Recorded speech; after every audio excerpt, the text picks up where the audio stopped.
ये recording started ना अभिजीत? है सर। ओके, ठीक है सर। चलो गोपाल, चलो सर स्टार्ट करते हैं। चलो पेन एंड कॉपी रेडी करो।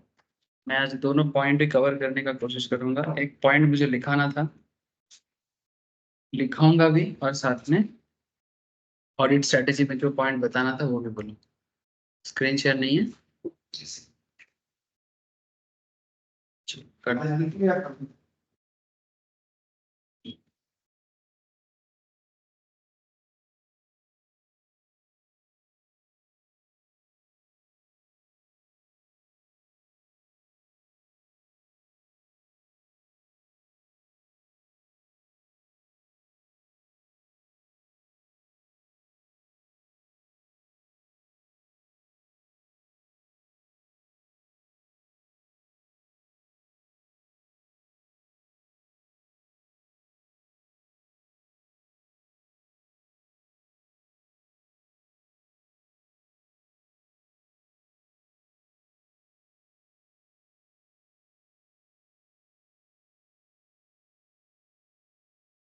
अच्छा, तो देखो सर, हम लोग ना ऑडिट में एक्चुअली बात कर रहे थे in our last few classes about audit strategy and planning etcetera.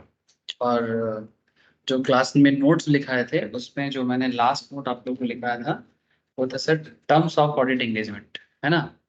So terms of audit engagement का एक आइडिया आप लोगों को मिला था, और मैंने आप लोगों को बोला था कि सर नोट्स में नेक्स्ट एक नोट लिखाऊंगा, that is responsibilities of joint auditor. क्योंकि कभी कभी ऑडिट अकेला एक फार्म से नहीं हो पाता या एक पर्टिकुलर ऑडिटर से नहीं हो पाता।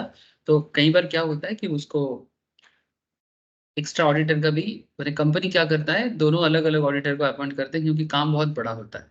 तो जॉइंट ऑडिटर जब एक साथ काम करता है तो किस तरह का प्रॉब्लम हो सकता है और रिपोर्ट कैसे सबमिट होता है, इसके प्रोसेस के बारे में थोड़ा सा बात लिखाना है आपको।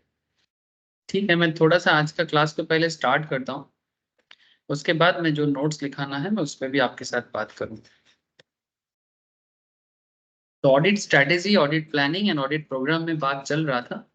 सेकेंड चैप्टर जो था इसमें बात तो चल रहा है, इसमें केस स्टडीज हुआ था, लास्ट दिन एक क्वेश्चन आंसर भी हुआ था, वो मिस कौर का एक था ना चार्टर्ड फॉर्म, उसमें वो कैसे क्या प्रॉब्लम सॉल्व कर सकता था। और मैंने आप लोगों को इसका डिटेल्स में पढ़ा के फिर पहले क्वेश्चन आंसर ऐसे ही आप लोगों को थोड़ा सा बताने के लिए बोला था, फिर आपको बोला था कि कोशिश करो। फिर जब बाद में आप लोगों को पॉइंट को समझाया, फिर आपने समझा कि हाँ चलो डिटेल्स में पढ़ने से इस तरह का जवाब एकदम क्लैरिटी से दिया जा सकता है। चलो, तो देखते देखते हम लोग बहुत सारे इंपॉर्टेंट चीज पढ़ लिए। जैसे ऑडिट स्ट्रेटेजी जब करना होता है तो उसमें appropriate attention of important areas, ठीक है। ऑडिट प्लानिंग का एक बहुत इंपॉर्टेंट पार्ट है सर, कि आपको एक पूरा अटेंशन देके इंपॉर्टेंट एरियाज ढूंढना है।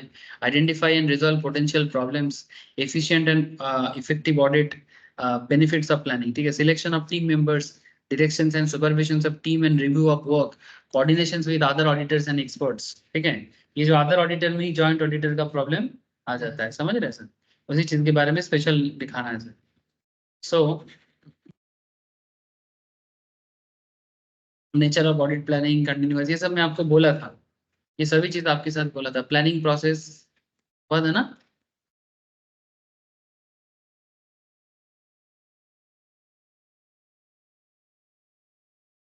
कहाँ से होगा? 5 दिन में जितना बोला था उसके बाद मुझे बताना।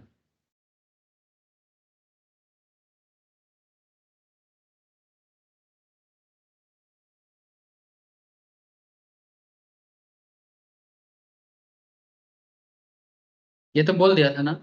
Point 1, auditor responsibility to plan and audit financial statement. Yes benefits सब हो गया। और 1.2, nature of audit planning, continuous related planning process बताना चाहिए। यस। तो ऑडिटर जब ऑडिट करने जाता है, ये चीज तो बार बार बोला जा रहा है सर कि बिना प्लान में आप इतना बड़ा कंपनी का ऑडिट नहीं कर सकते। कंपनी बड़ा हो या छोटा, प्लान तो एक होना चाहिए ना। कंपनी छोटा भी हो सकता है, बड़ा भी हो सकता है। आप रिलायंस का भी ऑडिट करने जा सकते हो या फिर कोई भी मिस्टर एक्स का कंपनी, मिस्टर वाई का प्राइवेट लिमिटेड, मिस्टर जेड का प्राइवेट लिमिटेड, किसी भी कंपनी में ऑडिट करने जाओ, बट कोई भी काम प्लान से करे, यही सिंपल तरीका है। इसके लिए सिर्फ ऑडिट ही पढ़ना पड़ेगा ऐसा जरूरी नहीं है, प्लानिंग तो इंपॉर्टेंट है। तो प्लानिंग प्रोसेस में एलिमेंट्स ऑफ प्लानिंग में कहते हैं, the elements of planning can be categorized as the preliminary engagement activities and planning activities. Now what is preliminary engagement activities? एक ऑडिटर को ऑडिट करने से पहले क्या प्रिलिमिनरी एंगेजमेंट करना चाहिए? The auditor consider whether relationship with client should be continued and whether ethical requirements including independence continue to be complied with it.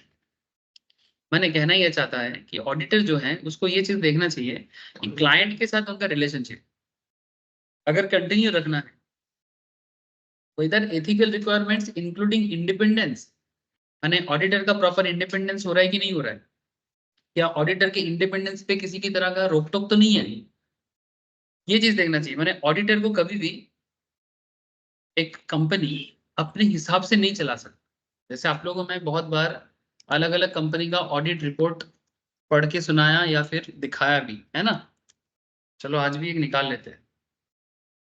क्या होता है ना, कनेक्ट करने में हेल्प होता है। किस कंपनी निकाला जाए?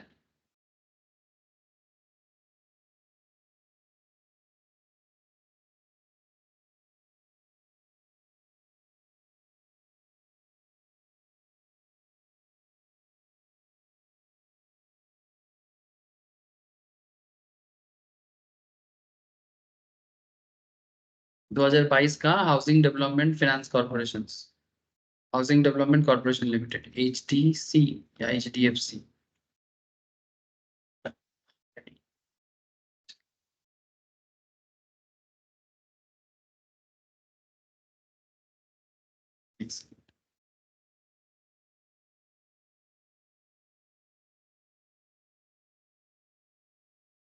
जस्ट एक रैंडमली मेरे दिमाग में आया, मैं इसीलिए HDFC का नाम लिया, ऐसा कोई बात नहीं है।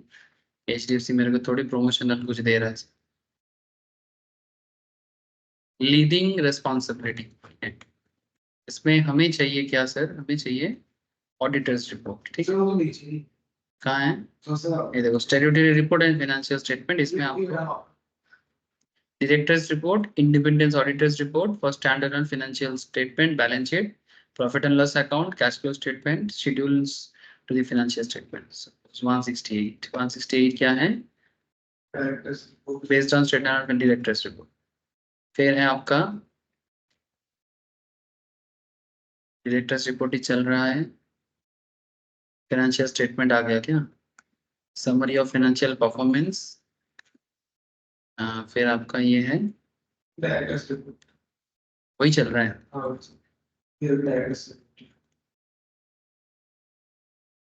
Business review, directors report, directors report, ये सब फंडामेंटल लेवल में पढ़ाई करना पड़ता है। ये रहा नहीं, खत्म ही नहीं हो रहा है डायरेक्टर्स रिपोर्ट।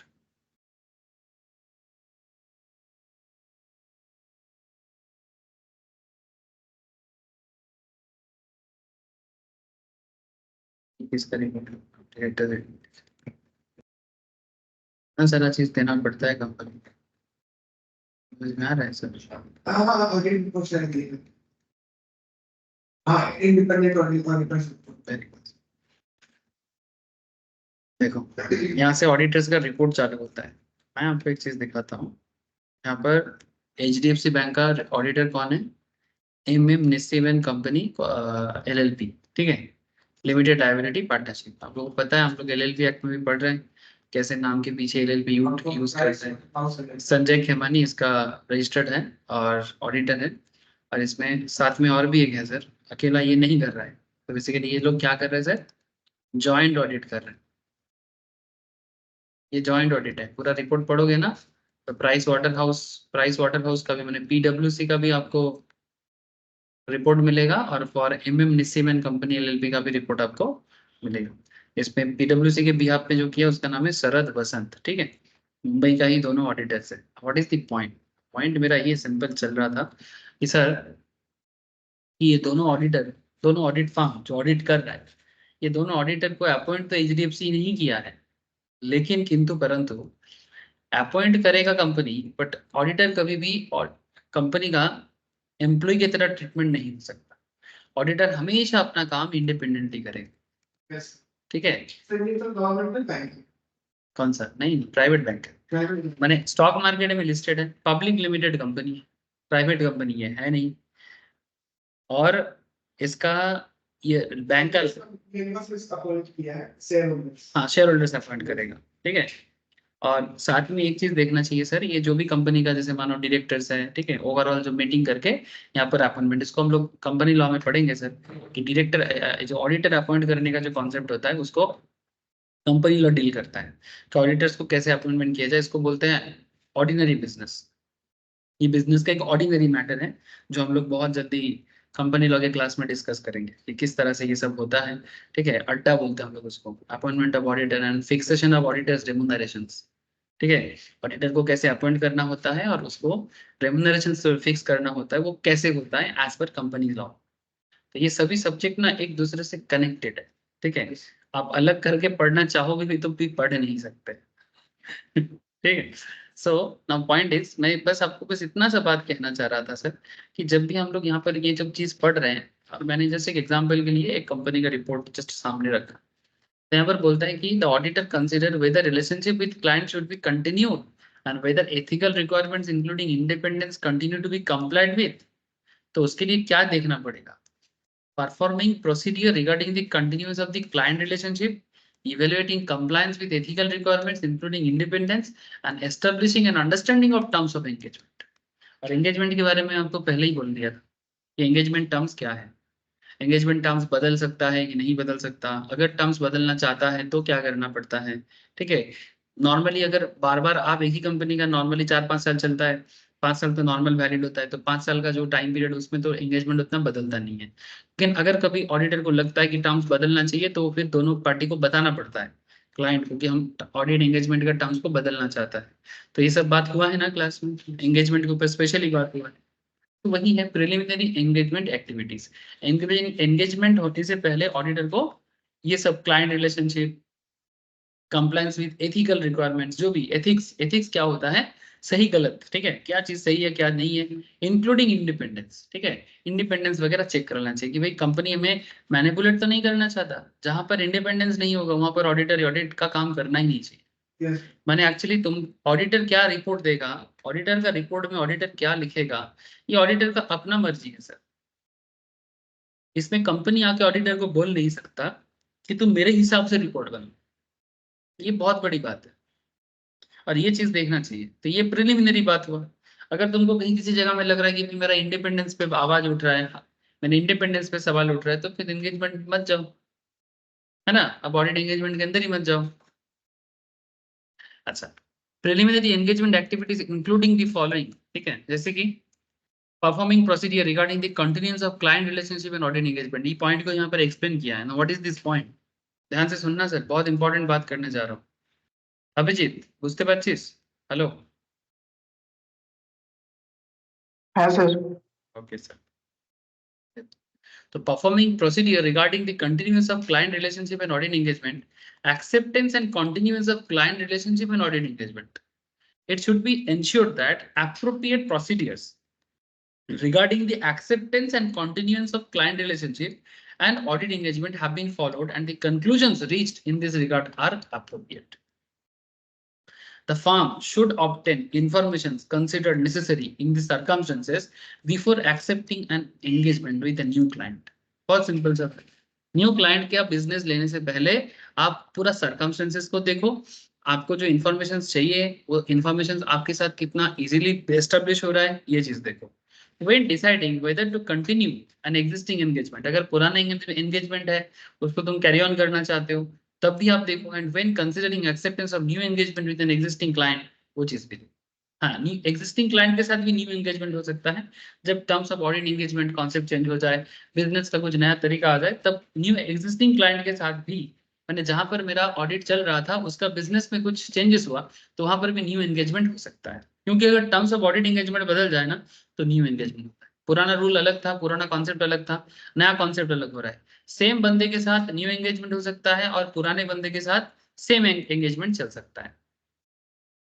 साथ में बोलता है sir matters such as integrity of principal owners and key management competence of engagement team to perform the audit engagement, integrity of principals, owners, and key management competence of engagement team to perform the audit engagement and implications of matters that have arisen during current and previous audit engagement may need to be considered. माने इससे पहले जो audit हुआ है, ठीक है, previously जो audit हुआ है, मानो किसी फर्म का ऑडिट 2020 से आप कर रहे हो और 2024 में भी आपको सेम फर्म का ऑडिट का मौका मिला है, तो पुराना ऑडिट रिपोर्ट आप बिल्कुल चेक कर सकते हैं, ठीक है. Beside in case of initial engagement communications with predecessors auditors should have been made. अगर तुम फर्स्ट टाइम ले रहे हो तो इससे पहले जो ऑडिटर्स ने ऑडिट किया उनके साथ आप कम्युनिकेशंस बना सकते हो where there has been a change of auditors. इसी कॉन्सेप्ट को, इसी चीज को बोलते हैं रिलेशनशिप बनाना. इस चीज को क्या बोलते हैं? Performing procedures regarding the continuance of client relationship and audit engagement या acceptance and continuance of client relationship and audit engagement. अगर बात पुराना है तो माने आप इसी कंपनी में पहले भी ऑडिट किए थे, फिर से कर रहे हो, तब भी आपको क्या करना चाहिए, या फिर फर्स्ट टाइम किसी फर्म का ऑडिट आप ले रहे हो तो तब भी आपको क्या करना चाहिए. उसी दोनों पॉइंट को यहाँ पर प्रिलिमिनरी एंगेजमेंट एक्टिविटीज का पहला पॉइंट में एक्सप्लेन किया है. बात समझ में आया?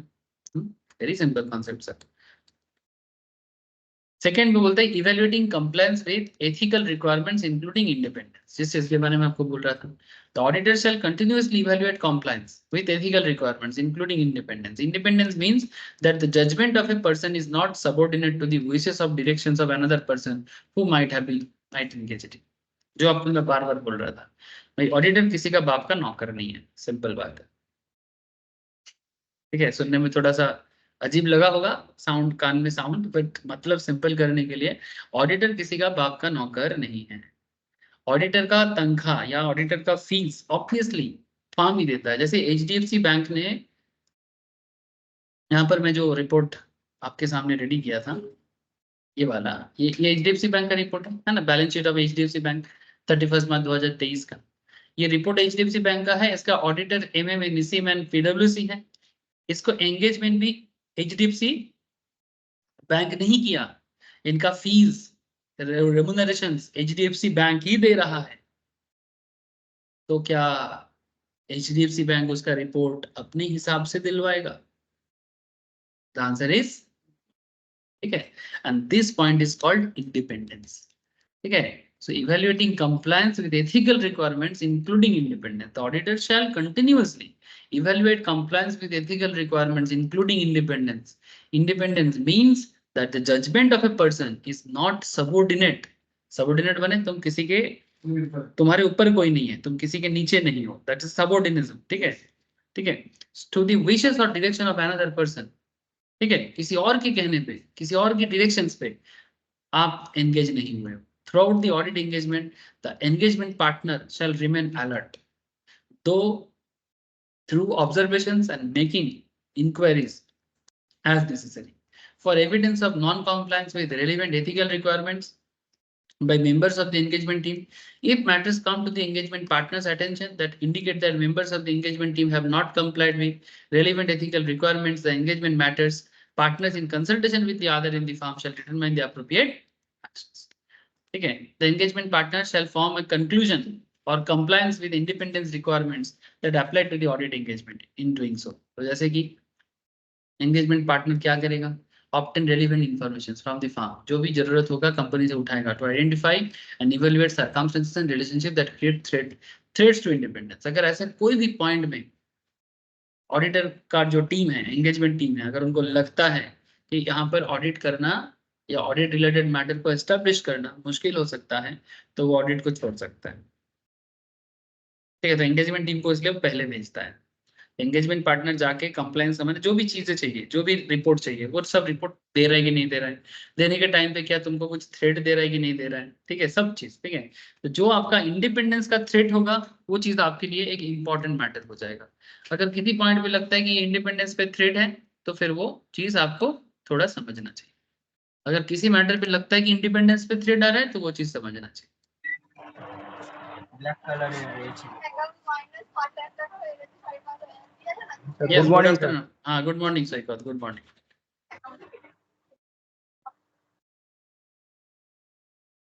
Next is evaluate info on identified breaches, if any, of the firm's independence policies and procedure to determine whether they create a threat to independence for the audit engagement and etc.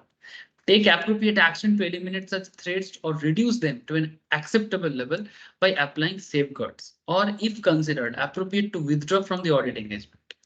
मैंने अगर देखो जैसे recently आप लोगों को एक example दिया था मैंने कि डेलॉयट ने एक बहुत बड़ा business like Byju's, Deloitte Byju's का ऑडिट छोड़ दिया था। क्यों? क्योंकि उसमें इंडिपेंडेंसी में उसको थ्रेट लगा था कि अगर ऑडिटर का रिपोर्ट सही निकल जाता तो शायद बायजूस का जो चल रहा था वो थोड़ा और दिन तक खींच जाता, शायद आज नहीं तो कल पकड़ में आ ही जाता, लेकिन थोड़ा सा टाइम मिल जाता उनको। तो जहां पर डेलॉयट को एंगेजमेंट थ्रेट लग रहा था, ठीक है, तो वो लोग छोड़ दिया। तो वही चीज बोल रहे हैं, take appropriate action to eliminate such threats. अगर पॉसिबल है तो आप वो थ्रेट को एलिमिनेट करो, कम करो, रिड्यूस करो टू एन एक्सेप्टेबल लेवल, मतलब जितना एक्सेप्ट हो सकता है। कि नहीं, कंपनी आपको बोलेगा कि नहीं ऐसा करना चाहिए, आप बोलो नहीं that is not possible. If company is okay with you then आप कैरी ऑन कर सकते हो, लेकिन इसी चीज को बोलते हैं एक्सेप्टेबल। लेकिन कंपनी आपको किसी भी तरह से राजी नहीं कर रहा है, तो फिर अगर वो एक्सेप्टेबल लेवल में नहीं रहेगा तो फिर आप छोड़ दो ऑडिट एंगेजमेंट, विथड्रॉल कर लो अपना नाम। पैसा हर चीज नहीं होता, एथिक्स बोल के भी कुछ चीज होता है, ठीक है। पैसा एवरीथिंग इज नॉट मनी, ठीक है, एथिक्स इज ऑल्सो देयर। तो वही चीज यहाँ पर ऑडिट के लिए भी लागू कर रहा है। इसलिए आप सब्जेक्ट का नाम क्या है आप लोगों का? Auditing and ethics. ठीक है, सब्जेक्ट का नाम इसलिए है ऑडिटिंग एंड एथिक्स। प्रॉब्लम यही होता है कि हम लोग हर चीज को सोचते हैं कि भाई हमको तो काम करने से पैसा मिलेगा।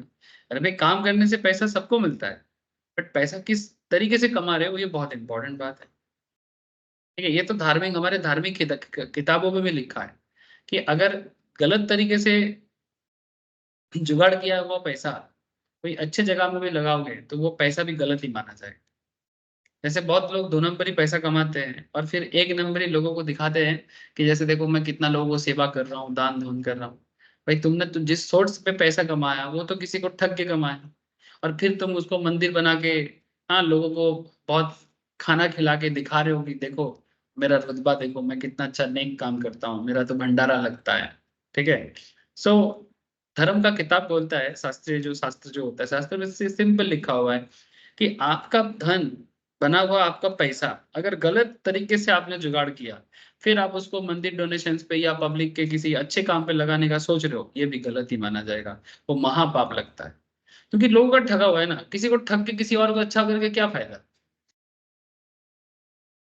है ना। वो अच्छा ही नहीं होता एक्चुअली। वो जो लोग दिखा रहे हैं ना अच्छा कर रहे हैं, वो अच्छा कुछ नहीं कर रहा है। वो अपना माने 1 करोड़ टका मानो लोगों से डुप्लीकेसी करके लिया और 20 लाख टका कहीं पर खर्चा करके दिखा रहे हैं, देखो मैंने क्या महान काम कर दिया। तो दिस इज नॉट दी वे, है ना। बहुत लोग करता है, मैं देखा हूँ, ठीक है। हाँ, पैसा 2 नंबर ही कमाते हैं, फिर एक जगह में मंदिर बना के वहां पर मंदिर में डोनेट करके दिखा रहे हैं, देखो हमने किया। अरे भाई तुम जिस सोर्स से कमाए वो सोर्स ही गलत है, तो फिर तुम्हारा सोर्स का यूज भी गलत ही माना जाए, ठीक है। ये तो एथिक्स है ना, this is called ethics. Ethics लोग आजकल पढ़ते हैं, मैं तो समझ नहीं पाता एथिक्स पढ़ने का क्या है। एथिक्स समझने वाला चीज है, मोरल चीज है, Yes, sir. Moral ethics. है ना। मोरल चीज है, लोगों को सब्जेक्ट बना के पढ़ाया जाता है। हाँ एथिक्स पढ़ो, लोगों के अंदर एथिक्स खत्म हो गया तभी तो एथिक्स पढ़ाया जा रहा है। ये मत करो, वो मत करो, हाँ। बेसिकली वो जैसे वो बुरा मत बोलो, बुरा मत सुनो, बुरा मत करो। तो बुरा मत बोलो, बुरा मत करो, बुरा मत सुनो, ये तो लोगों को लिख लिख के तुम समझा नहीं सकते, ये तो फील कराने वाला चीज है। क्या होता है सर, जो भी हो। इसीलिए बोला take appropriate action to eliminate such threats and reduce them to an acceptable level by applying safeguards, or if considered appropriate, to withdraw from audit engagement, ठीक है। Where withdrawal is permitted by law or regulations, the engagement partner shall promptly report to the firm and inability to resolve the matter of appropriate actions. अगर आप audit को withdrawal कर रहे हो sir, audit engagement को, तो संगे संग आप कंपनी को इन्फॉर्म करो कि हम ये ऑडिट का काम नहीं कर सकते, ठीक है। बताना पड़ेगा, ऐसा नहीं मेरा मन नहीं हुआ मैं गया नहीं, ऐसा नहीं है, इन्फॉर्म भी करना पड़ेगा। नहीं मेरा मन नहीं हुआ इसलिए मैं गया नहीं, मैं विड्रॉल कर लिया। अरे भाई तुम विड्रॉल किया, उसका कोई प्रॉपर इंटीमेशन सिस्टम होगा ना। Yes, sir. Alternatively, the procedure has to be adapted in the report, and such the process should be informed in the report. Yes. The person has to be Say, beside consideration for client continuance and compliance with ethical requirements, preliminary engagement activities also include establishing an understanding of terms of engagement. इसके बारे में already आप लोगों में note लिखा के रखा कि टर्म्स ऑफ एंगेजमेंट, ये बहुत इंपॉर्टेंट एक लाइन है और इस लाइन के बारे में मैं पहले से ही आप लोगों को क्लास में लिखा के रखा कि what is terms of engagement. ठीक है, इसको और मैं रिपीट नहीं कर रहा हूँ क्योंकि टर्म्स ऑफ एंगेजमेंट में पूरा लिखा के रखा। Establishing an understanding of terms of engagement. अब ये जो एंगेजमेंट का टर्म है इसके बारे में क्या सिंपल कहता है, it is the interest of both the entity and the auditor, माने company, entity माने company and auditor, that the auditors sends an audit engagement letter before the commencement of the audit. Audit करने से पहले वो एक letter भेजेगा to help avoid misunderstanding with respect to the audit, ताकि client के साथ ऑडिटर का किसी भी तरह का मिसअंडरस्टैंड ना हो कि भाई मैं इस तरह से करूंगा, मेरा ये रूल होगा। It ensures that there is no confusion with the client regarding the terms of engagement.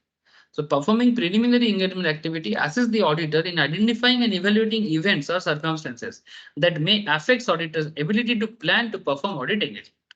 बस यहाँ पर एक चेक बॉक्स दिया है, चलो देखते हैं चेक बॉक्स में क्या है। An overview of preliminary engagement activities. Performing procedure regarding the continuance of client relationship. Yes. Evaluating compliance with ethical requirements including independence. Yes. Establishing an understanding of terms of engagement with the clients to ensure there are no misunderstanding. ये तीन box जब right होगा audit आगे बढ़ेगा। अगर ये तीनों box में कोई भी एक बॉक्स ऐसे हो जाता है तो फिर ऑडिट आगे बढ़ना पॉसिबल। और आपके सामने तीन क्वेश्चन आ जाएगा कि क्या आपने ये तीनों चीज प्रॉपर्ली देखा था। अगर सब चीज आपके बराबर है तो फिर ठीक है, अगर सब कोई इसमें से कोई भी एक पॉइंट आपके बराबर नहीं है या फिर इज नॉट एट पार तो फिर आपको कैंसिल करना चाहिए। फिर आ जाता है प्लानिंग एक्टिविटीज। प्लानिंग एक्टिविटीज में क्या है, establishing overall audit strategy and developing an audit plan. एक ओवरऑल ऑडिट स्ट्रेटेजी लेना चाहिए एंड ऑडिट का एक प्लान डेवलप करना चाहिए। तो कैसे करना चाहिए, कहते हैं कि establishing the overall audit strategy assistance for the auditor. Overall audit strategy क्या होता है, sets the scope, timing and direction of the audit, sets the scope, timing and direction of the audit and guides the development of the more detailed audit plan. Audit का scope, audit का timing कितना समय लग सकता है, direction of the audit कहां जाएगा, audit report क्या लगता है, and guides the development of the more detailed audit plan. The auditor shall establish an overall audit strategy that sets the scope, timing, and direction of the audit, and that guides the development of the audit plan.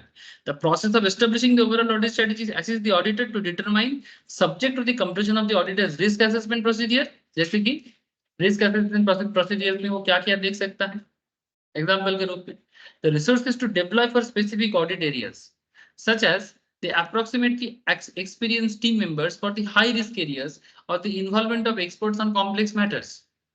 कि business में जिस area में तुमको बहुत risk लग रहा है या जिसका डेटा निकाल पाना आपके लिए मुश्किल लग रहा है, ऐसे हालत में क्या आप एक्सपर्ट्स का यूज कर रहे हो, या फिर हाई रिस्क एरियाज को क्या आप कुछ कर रहे हो, हाई रिस्क एरियाज को जानने के लिए, जो बिजनेस के लिए थोड़ा रिस्क एरिया है जिसको समझना थोड़ा मुश्किल लग रहा है आपको, ऐसे एरियाज के लिए कुछ आप कर रहे हो कि नहीं कर रहे। तो इसी चीज को यहाँ पर पॉइंट नंबर में बोला है सर, ये जो पॉइंट है ये क्या कहना क्या चाहता है कि जब आप स्ट्रेटेजी डेवलप कर रहे हो, establishing the overall audit strategy, assistance for the auditor, ठीक है, माने बेसिकली ये आपके लिए एक असिस्टेंस का काम करेगा, ठीक है। The process of establishing the overall audit strategy assist the auditor to determine, subject to the completion of the auditors risk assessment procedure, जिसमें जहां पर एक्सपर्ट का जरूरत है, जैसे कि लास्ट क्लास में आपको बोला था कि अगर आप एक माइनिंग में जाते हो जहां पर सपोज एक कोल माइंस है, ठीक है, तो कोल माइंस में कितना कोल का स्टॉक है ये चेक करने के लिए आपके पास सफिशिएंट नॉलेज नहीं है, बिकॉज आप you are not an engineer. Auditor कोई इंजीनियर नहीं है कि वो कोल माइन चेक करके बता देगा या गोल्ड माइन चेक करके बता देगा कि भाई उसमें गोल्ड कितना है। तो ऐसे सिचुएशंस में जो गोल्ड माइन इंजीनियर है या जो कोल माइन इंजीनियर है उनका हेल्प लेना पड़ता है ना। जैसे स्पोर्ट्स में अगर कभी कुछ फ्रॉड होता है तो स्पोर्ट्स के बारे में, जैसे स्पोर्ट्स ऑर्गेनाइजेशंस पे काफी ऑडिट करवाना पड़ता है।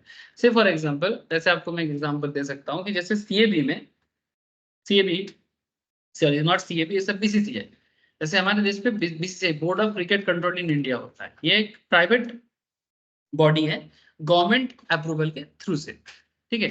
तो बीसीसीआई एक पूरा एकदम सेल्फ गवर्नड अथॉरिटी है, ये इंडियन क्रिकेट को अपने तरीके से चलाते हैं और हर स्टेट में एक एसोसिएशन है, जैसे बंगाल में है CAB, cricket association of Bengal, similarly है क्रिकेट एसोसिएशन ऑफ झारखंड या झारखंड क्रिकेट एसोसिएशन, आसाम में है आसाम क्रिकेट एसोसिएशन। तो बीसीसीआई ने ऐसे ऑडिट करने का रिस्पॉन्सिबिलिटी दिया था डेलॉयट, ठीक है। डेलॉयट ने बीसीसीआई का किसी पर्टिकुलर, बीसीसीआई प्रॉफिटेबल ऑर्गेनाइजेशन है, बीसीसीआई का इस पूरा काम को करने के लिए डेलॉयट ने उस पर्टिकुलर टर्म में अप्रोक्स 1.5 करोड़ रुपया चार्ज किया था। और इसमें 2-4 एसोसिएशन था, जिसमें से एक बंगाल था और एक आसाम था, आसाम क्रिकेट एसोसिएशन। तो अब मुझे बताओ, अब क्रिकेट के गेम में किस तरह का प्रॉब्लम क्रिएट हो सकता है, कहाँ पैसा इधर उधर किया जा सकता है, इसका नॉलेज अगर ऑडिटर को ना हो तो एक्सपर्ट से अपॉइंट कर सकता है। Yes, sir. समझ में आ रहा है? Yes. ठीक है, जैसे हाँ बोलो। Sir, বিসিসিআই থেকে যে গ্রান্ট एक গুলো सेकंड। পাবে हाँ ওগুলোকে তো বিসিসিআই থেকে যে গ্রান্ট গুলো পাবে রেসপেক্টিভ স্টেট বোর্ডস গুলো, সেটাতে স্যার হেরাফেরি হতে পারে। এটা একটা বড় हाँ একটা एग्जैक्टली check एग्जैक्टली, করা मैंने উচিত। बेसिकली क्या होता है, बीसीसीआई एसोसिएशन को ग्रांट देता है, इनकम के लिए खर्चा करने के लिए ग्रांट देता है, वो ग्रांट का मिस यूज होता है। यानी वो basically cricket association of Assam या क्रिकेट एसोसिएशन ऑफ बंगाल को अलग अलग जगह में स्पोर्ट्स डेवलपमेंट के लिए पैसा दिया जाता है, ताकि वो प्लेयर्स के पीछे खर्चा कर सके, इंफ्रास्ट्रक्चर में खर्चा कर सके। लेकिन कई बार क्या होता है कि कुछ एसोसिएशन जैसे कि बिहार, जैसे कि आसाम, ऐसे जगह में पाया गया है कि वो पैसा जहां खर्चा होना चाहिए वहां नहीं हुआ, लेकिन जो पॉलिटिकल दादा या पॉलिटिकल नेता उस एसोसिएशन के पावर में बैठा हुआ है, उनका भतीजा, उनका भतीजी, उनका चाचा, उनका मामा, काका, ऐसा करके पूरा पैसा खाया जा रहा है। इसीलिए जिस स्टेट में क्रिकेट का डेवलपमेंट नहीं होता है, आप समझ लेना कि वहां पर पैसा खाया जाता है। पैसा को, मैंने स्किल को, या क्या बोलते हैं उसको, टैलेंट हंटिंग में खर्चा नहीं किया जाता। पैसा बहुत है क्रिकेट में, पैसा कमती है क्या? लेकिन आज से 20 साल 25 साल पहले ये सब टैलेंट हंटिंग में पैसा खर्चा किया ही नहीं जाता। ये धोनी का आविष्कार इतना इजीली नहीं हुआ है, क्योंकि झारखंड को कभी इस नजर से देखा ही नहीं गया। झारखंड एक पिछड़ा हुआ स्टेट की तरह देखा जाता है। झारखंड में टैलेंट हो सकता है, ये ना तो कभी किसी ने सोचा है, ना कभी किसी ने देखा है, क्योंकि झारखंड का क्रिकेट टीम कभी एलिट लीग में आया ही नहीं। अच्छा, इसका मतलब क्या कि वो एलिट लीग में नहीं आया तो क्या वो कभी अच्छा नहीं कर सकता? क्योंकि उसको कभी वो मौका दिया ही नहीं गया, उसको कभी इंफ्रास्ट्रक्चर, ना तो कभी बेसिक ड्यूज बॉल ही नहीं दिया गया। जब ड्यूज बॉल मिला, ड्यूज बैट मिला, तो झारखंड का बच्चा भी क्या कर सकता है वो धोनी दिखा दिया। भारत का एक छोटा शहर है रांची, ठीक है, जहां से निकल के वो एक देश का इतना बड़ा कैप्टन बन सकता है। ठीक है, उसका अलग ही स्टाइल है, जहां पर हमेशा कैप्टन कहाँ का बनता है, बॉम्बे का, दिल्ली का, बैंगलोर का, ज्यादातर केस पे बॉम्बे का। बॉम्बे लॉबी हमेशा भारी पड़ा है। तो क्वेश्चन ये उठता है कि क्या सारा बॉम्बे का लड़का के अंदर टैलेंट है क्या, या दिल्ली, या जो से जो कोलकाता? ऐसा नहीं है। अगर तुम टैलेंट का प्रॉपर हंटिंग करोगे, खर्चा टाइम पे करोगे, ठीक जगह में करोगे, तो टैलेंट हर जगह से निकल के आए। मुश्किल ये होता है कि पैसा का खर्चा अलग अलग जगह में होता है और उसका पूरा मिस यूज होता है, पॉकेट में लेके चला जाता है ना। मेरा चाचा तो बीसीसीआई सीएबी का मेंबर है, मेरा काका तो क्रिकेट एसोसिएशन ऑफ बिहार का। बिहार से आज तक कोई नहीं निकला, क्यों? बिहार में करप्शन बहुत है, बिहार में बहुत करप्शन, झारखंड में भी टू मच। पैसा बहुत है, लेकिन पैसा का माने इतना मारीतंग चलता है कि मतलब बोला नहीं जा सकता। एज वेल एज आसाम, भाई इंफ्रास्ट्रक्चर में काम करे ना, टैलेंट हंटिंग में काम करे ना, तो दिक्कत नहीं है। इसीलिए तो ऑडिट करवाना पड़ता है कि भाई मैं जो फंड तुमको दे रहा हूँ करोड़ों करोड़ों, वो करोड़ों अरबों खर्चा तुम कर क्या रहे हो?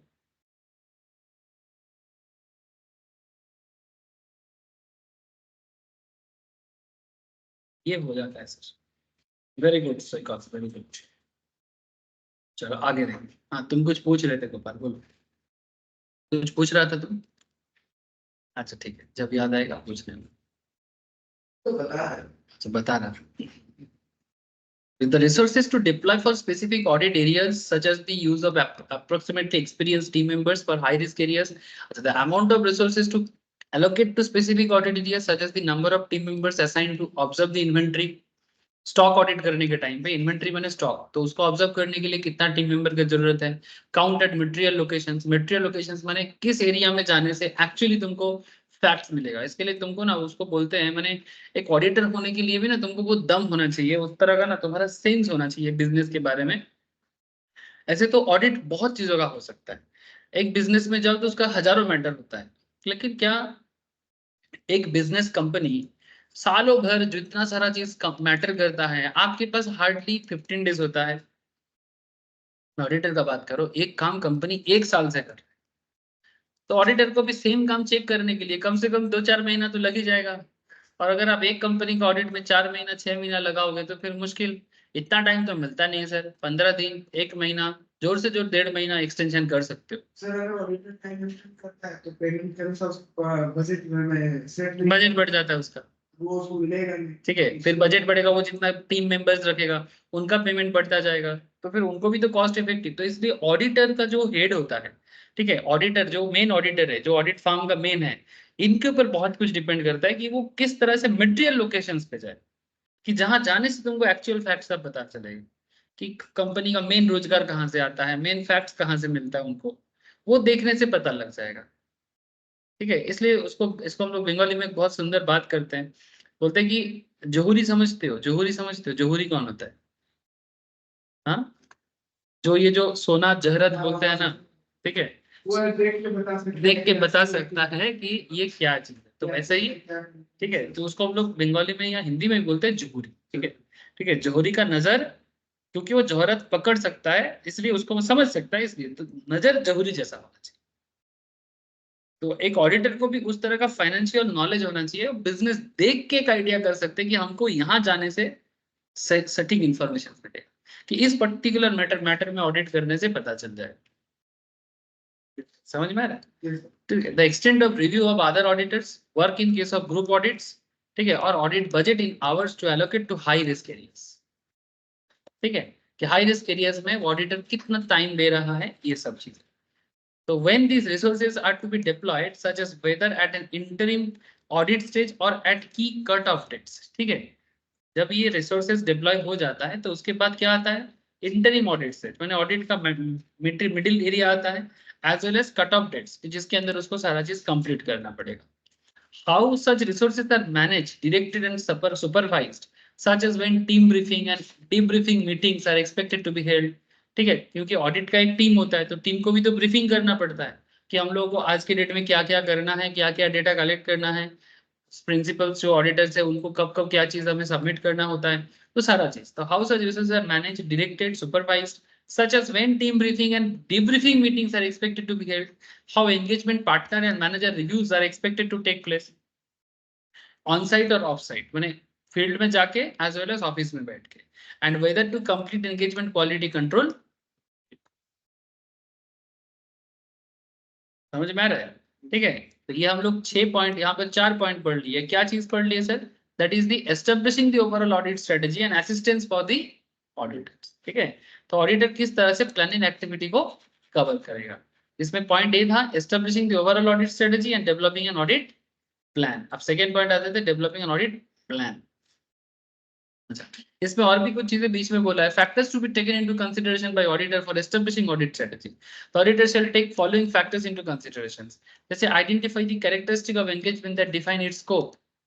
मैंने कहता है कि identify the characteristic of the engagement that define its scope, माने कहना ये चाहता है सर कि it is important for an auditor to identify scope of the engagement. Only a well identified scope can lead to establishment of a sound audit strategy. There are many characteristics of engagement defining its scope. Some characteristics जैसे applicable financial reporting framework applicable to the entity, माने आप जिस business का audit करने जा रहे हैं, जैसे यहाँ पर एचडीएफसी बैंक का ऑडिट करने गया था, हम लोग जो एक रिपोर्ट लेके बैठे हैं सर, यहाँ पर एचडीएफसी बैंक का रिपोर्ट लेके गया था, तो एचडीएफसी बैंक का फाइनेंशियल रिपोर्टिंग का फ्रेमवर्क, वो एक बैंक है, ठीक है, तो बैंक का फ्रेमवर्क अलग होता है ना, बैंकिंग रेगुलेशंस के थ्रू से होता है। तो आपको वो चीज टाइम पे एस्टेब्लिश करना है कि भाई हम किस चीज का ऑडिट करने जा रहे हैं। अगर बैंक का करने जा रहे हैं तो बैंकिंग सिस्टम फॉलो करना है कि बैंक का क्या चीज होता है, नहीं होता है, उसका प्रॉपर एक फ्रेमवर्क होता है। तो you need to maintain this kind of things. अगर आप एक रिलायंस का जा रहे हो, वो एक मैन्युफैक्चरिंग एंटिटी है, उसका अलग हिसाब किताब होगा।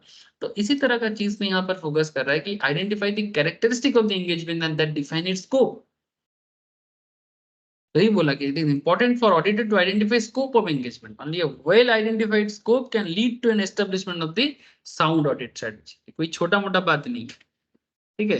Applicable financial reporting framework applicable to the entity nature of business segments to be audited including the need for specialized knowledge.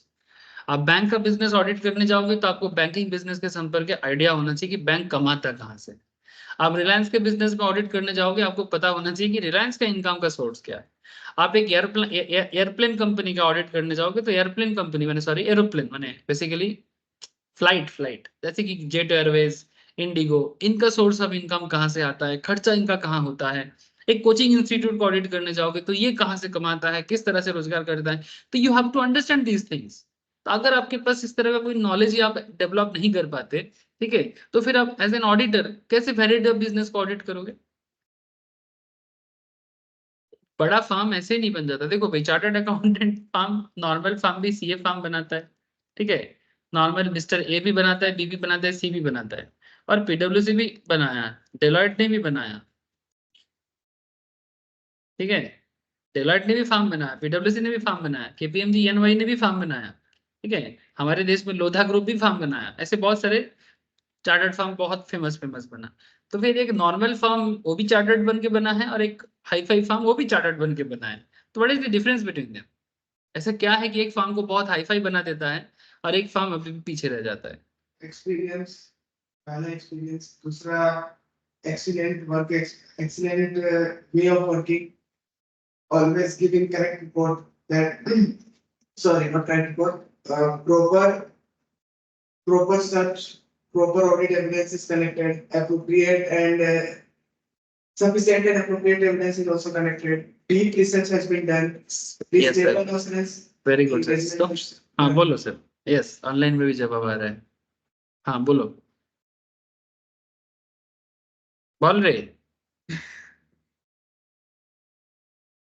Sir বলছি যে এই বিগ ফোর্স যেগুলো আছে ওগুলো একটা এক্সট্রা এজ থাকে ওদের, মানে ওদের পারফরমেন্সের মধ্যে একটা এক্সট্রা এজ থাকে हाँ যার वही জন্য मैं আর কি। एक्स्ट्रा एक्स्ट्रा एज जो है वही एज उनको कहाँ से मिलता है। भाई कोई पैदाइशी तो एज नहीं लेके आया ना, ये हम जन्मा और एज मिल गया मेरे को। एज माने धार, धार माने स्पेशल काइंड ऑफ एबिलिटी। तो ये जो मैं वही चीज बोला कि एक जो स्पेशल एबिलिटी जो एक टॉप लेवल फार्म को मिलता है, तो एक मिडिल फार्म को या स्मॉल फार्म को या फिर कोई कोई फार्म एक एवरेज बन के ही रह जाता है, वो ज्यादा आगे बढ़ नहीं पाता। तो what is the main difference between this kind of thing, एक कॉमन सेंस में मैं आपको पूछा। तो बेसिकली मैं जिसको समझ सकता हूँ, ये मेरा ऐसा पर्सनल मानना है कि एज एन ऑडिटर, ठीक है, क्योंकि एक इंडिविजुअल स्किल्स है, और आप अपना स्किल्स को किस तरह से नर्चर करते हो। क्या आप अपना, जैसे आपने एक पॉइंट वर्ड डीप रिसर्च, तो क्या आप एक रेगुलर रिसर्च करते हो, क्या आप डिफरेंट काइंड ऑफ बिजनेस के बारे में नॉलेज रखते हो। क्योंकि आपका बिजनेस के बारे में नॉलेज जितना इन डेप्थ होगा, डिफरेंट काइंड ऑफ, मैंने ऐसे नहीं कोई एक सिंगल पर्टिकुलर, एक बेसिक नेचर ऑफ बिजनेस को आप जितना डेप्थ में जान पाओगे उतना अच्छा ऑडिट कर पाओगे, तभी आपका रिपोर्ट में भी वो निखार आएगा। नहीं तो आप रिपोर्ट कैसे दोगे। अच्छा रिपोर्ट देने के लिए एक बेसिक ऑडिट कोई भी करता है कि भाई ऑफिस में जाओ, जर्नल का बुक्स लाओ, जर्नल प्रॉपर का चीजें लाओ, लेजर लेके आओ, ठीक है। फिर उसके साथ कंप्यूटर का डेटा का एंट्री चेक करो, फिर उसके ऊपर बेस करके ट्रायल बैलेंस देख लो, बैलेंस शीट देख लो, रेशियोज देख लो, अगर सब कुछ ठीक ठाक मैच कर रहा है तो ठीक है। एक अगर स्टॉक ऑडिट है तो स्टॉक का मैचिंग कर लो, थोड़ा बहुत मिस मैनेजमेंट का। ये तो बेसिक काम है, हर कोई करता है, हर बिजनेस का डेटा तो ऑलमोस्ट सेम ही होता है ना। बिजनेस का डेटा का जो कॉन्सेप्ट है तो ऑलमोस्ट सेम होगा, बायर होगा, सेलर होगा, क्रेडिटर होगा, डेटर होगा, बैड डेट होगा, है ना, एसेट होगा, बैलेंस शीट होगा, लाइबिलिटी होगा, यही तो होता है, और क्या होता है, अलग से तो कुछ नहीं रहता। तो फिर ये ये जो मेन कॉन्सेप्ट है, इसका इनडेप्थ एक नॉलेज, जो बिजनेस को देख के आपको एक समझ पाना, बिजनेस का दो चार रिपोर्ट पढ़ के, इसलिए आपको बहुत पढ़ाई करना पड़ता है। इसलिए मैं आप लोगों को ये कंपनी का रिपोर्ट खोल खोल के पढ़ाता हूँ, और कभी कभी आप लोगों को मैं बताता रहता हूँ कि भाई आप रिपोर्ट पढ़ा करिए, ये जो ऑडिटर्स रिपोर्ट है ये रिपोर्ट पढ़ा करिए, ठीक है। आई नो आप लोगों में से काफी लोग इस तरह का प्रैक्टिस ऑलरेडी चालू कर दिया है। ये देखो, ये एचडीएफसी बैंक का 2023 का ऑडिट रिपोर्ट है। इसमें आप इंडिपेंडेंट ऑडिटर रिपोर्ट को पढ़ो कि ऑडिटर कैसे रिपोर्ट जनरेट कर रहा है, पूरा डायरेक्टर्स रिपोर्ट को पढ़ो। इससे आपको क्या होगा ना, आप बिजनेस के बारे में एक प्रॉपर सेंस डेवलप कर पाओगे। अगर आज एक बैंक का रिपोर्ट पढ़ते हो तो क्या उसके लिए आपको हर बैंक का रिपोर्ट पढ़ना पड़ेगा? नहीं, एक आइडिया मिल जाएगा आपको। तो फिर बैंकिंग बिजनेस में क्या चेक करना पड़ता है, क्या देखना पड़ता है, आपको एक आइडिया हो जाएगा। सिमिलरली आप रिलायंस को चेक करोगे तो फिर अदानी जैसा बिजनेस का भी एक आइडिया हो जाएगा, है ना। Obviously they are not exactly competitor, but फिर भी डिफरेंट बिजनेस का आइडिया। ये स्टॉक मार्केट क्लास का क्या फायदा होता है जो लोग स्टॉक मार्केट पढ़ते हैं, क्योंकि वहां पर कोई सिलेबस नहीं है, ठीक है, एक जस्ट एरिया है। और मैं जब इसलिए स्टॉक मार्केट क्लास में इतना इधर उधर का बात होता है क्योंकि क्वेश्चन आता है, सर ऐसा क्यों हो गया, शेयर का दाम क्यों गिर गया, क्यों बढ़ गया, क्या मैटर हो गया, ऑडिटर का रिपोर्ट क्यों खराब निकला, एनुअल रिपोर्ट इस बार अच्छा क्यों नहीं हुआ। अब इतना सवाल का जवाब क्यों? क्योंकि उनको पैसा लगाना है बिजनेस में, ठीक है। सो जितना आपको नॉलेज रहेगा आप उतना ज्यादा बिजनेस के बारे में जानोगे, और जितना बिजनेस के बारे में जानोगे उतना आपका रिसर्च रिपोर्ट डेवलप होगा। इसलिए मैं नॉर्मली सभी स्टूडेंट को बोलता हूँ कि आप स्टॉक मार्केट करो, पैसा लगाओ ना लगाओ, स्टॉक मार्केट के बारे में डिटेल्स जानो, technical analysis, fundamental analysis, future and options, everything जानो। क्यों? इसमें आपका ना ओवरऑल बिजनेस के प्रति, क्योंकि वहां पर ऑलरेडी 5-7 हजार कंपनी है, उसमें से अगर कोई 50 कंपनी को लेके भी आप नार्चर करते हो, 50 बिजनेस के बारे में आइडिया होता है। किसी में आप 50,000 टका लगाते हो, 40,000 लगाते हो, 1 लाख लगाते हो, 500 लगाते हो, 1000 लगाते हो, जिसमें भी पैसा लगाओगे उसके बिजनेस के बारे में थोड़ा तो छानबीन करोगे बाबा, है ना। और क्योंकि पैसा लगाते हो तो छानबीन का इच्छा और बढ़ जाएगा, Yes, yes. है ना। तो जैसे आप डिफरेंट बिजनेस को नर्चर करते हो, ये आपका ऑडिट में हेल्प करता है इसका। Investors भी वही इसीलिए तो as a student of chartered accountancy, as a student of company secretary, as a student of cost accountant, MBA finance, इनको ये सब चीजें पढ़ना चाहिए, करना चाहिए, स्टॉक मार्केट में इन्वेस्ट थोड़ा बहुत करना चाहिए एज वेल एज। अगर पूरा, अगर उसको लगता है कि नहीं हमको इन्वेस्ट नहीं करना है, मत करो, लेकिन जानो। लेकिन सर थोड़ा बहुत पैसा लगाने से क्या होता है, इंटेंसिटी क्रिएट होता है, और मैं ये इंटेंसिटी लोगों के अंदर देखना चाहता हूँ, क्योंकि इंटेंसिटी से क्या होता है, आप बिजनेस के बारे में बहुत पता कर पाओ, और बाद में यही चीज आपको हेल्प करेगा जब आप एक एक्सपर्ट ऑडिटर बनो, बहुत हेल्प करेगा। ये सब पार्ट है पढ़ाई का, ठीक है। कोई बोलेगा नहीं नहीं अभी तो पढ़ लेते हैं, पास कर लेते हैं, बाद में होगा, बाद में कुछ नहीं होता, सब एक ही साथ होता yes, है। ठीक है, बाद में कुछ नहीं होता। हाँ পরে দেখা যাবে, পরে कुछ भी দেখা যাবে না, যা হবে এক্ষুনি হবে, ঠিক है, পরে कुछ হবে না, समझे। ओके, अच्छा, identify the characteristic of engagement that define its scope. तो इसमें वही चीज सर आपको मैं बताने का कोशिश कर रहा था। Applicable financial reporting framework applicable to the entity, nature of business segment to be audited including the need for specialized knowledge, industry specific requirement required by industry regulators, जैसे कि अगर बैंक है तो आरबीआई, अगर कंपनी है तो सेबी, अगर electricity company है तो इलेक्ट्रिसिटी एक्ट, अगर इंश्योरेंस है तो आईआरडीए, ठीक है। वैसे हर तरह से इंडस्ट्री का एक पर्टिकुलर रिपोर्टिंग रिक्वायरमेंट होते हैं, उस चीज को फॉलो कर रहा है कि नहीं वो भी देखना जरूरी होता है, ठीक है। काम करते करते और आपको एक्सपीरियंस मिलेगा। Expected use of audit evidences obtained in previous audits, ठीक है। Expected use of audit evidences obtained in previous audit, पहले वाला ऑडिट में क्या एविडेंस मिला था उसको भी हम करेंट ऑडिट में काम करवाते हैं, ठीक है। तो ये हो गया दूसरा पॉइंट। ये पॉइंट क्या था? Factors to be taken into consideration by auditor for establishing audit strategy. Second point में आ जाते हैं sir, ascertain the reporting objectives of the engagement to plan the timing of the audit and the nature of the communications required. What is this meaning? The ascertaining the reporting objective of engagement helps the auditor to plan timing of different audit procedures and also nature of entities timetable for reporting. जिस company में audit करने जा रहे हो उसका क्या timing है, organisations of meetings for discuss of nature timing and extent of audit work with management, ठीक है। मैनेजमेंट के साथ को आपको बात करना पड़ेगा ना कि हम क्या करना चाहते हैं, उसके लिए मेरे को कितना टाइम लग सकता है। सपोज आपको बोला जा रहा है कि परचेस चेक करना है, तो परचेस चेक करने के लिए आपको टाइम पीरियड लगेगा। सपोज आपको बोला जाए स्टॉक का ऑडिट करना है, तो स्टॉक के लिए आपको टाइमिंग लगेगा। सेल्स चेक करना है, वेरिफिकेशन करना है एसेट्स का, तो you need time. Discussion with management regarding the expected type and timing of reports to be issued, including the auditors. And discussion with management regarding the expected communication on the status of audit work throughout the, ठीक है। इस तरह का चीज आपको देखने की जरूरत है। Consider the factors that in the auditor's professional judgment are significant in directing engagement team's effort. चलो इस बात को थोड़ा आपको एक्सप्लेन करके देता हूँ। कहता है कि consider the factors that in the auditor's professional judgment are significant in directing the engagement team's effort. The auditor needs to direct efforts of engagement team towards matters that in his professional judgment are significant. Preliminary identifications of material classes of transactions, account balances and disclosure help auditor in establishing overall audit strategy. माने जो auditor है वो अपने engagement team को किस तरह से direct करेगा, इसमें उसका खुद का judgment, जो आपको मैं बार बार बता रहा था कि जो मेन ऑडिटर है उसका जजमेंट इंपैक्ट बहुत करता है उनके टीम पे, ठीक है। So more energy need to be devote to significant matters to obtain desired outcomes, जैसे कि volume of transactions which may determine whether it is more efficient for the auditor to rely on internal control. जो transactions आपको दिया जा रहा है, क्या इस ट्रांजैक्शन से, वॉल्यूम माने क्या, कितना ट्रांजैक्शन, अगर बिजनेस पे 1000 ट्रांजैक्शन हुआ है या 5000 ट्रांजैक्शन हुआ है, तो क्या 1000 transaction is enough for you to understand the internal control, या इसमें से आपको लगता है कि नहीं भाई 1000 ट्रांजैक्शन पे नहीं होगा, हमको तो 2000 ट्रांजैक्शन चाहिए, हमको 5000 ट्रांजैक्शन चेक करना चाहिए, ताकि वॉल्यूम से आपको पता लगता है कि भाई इंटरनल कंट्रोल किस लेवल पे काम कर रहा है। क्योंकि कई बार क्या होता है कि मैनेजमेंट का रिपोर्ट से पता नहीं चलता कि वो कैसे काम कर रहे हैं, तो इसलिए volume of transactions which may determine whether it is more efficient और फॉर द ऑडिटर और रिलाई ऑन इंटरनल। बात समझ में आ रहा है सर? हाँ, इंटरनल कंट्रोल का स्ट्रेंथ समझने के लिए ऑडिटर जो मेन है उनके डिसीजंस पे, मतलब जो टीम लीडर है उनके डिसीजंस बहुत इंपॉर्टेंट, नहीं तो आपको पता कैसे चलेगा कि आपको कितना डिटेल्स चेक करना है। कई बार क्या होता है कि थोड़ा कम डिटेल्स चेक करके भी आप सही पॉइंट पे पहुंच जाते हो, और कई बार क्या होता है हजारों चीज चेक करके भी आप सही पॉइंट पे नहीं पहुंच पाते, ठीक है।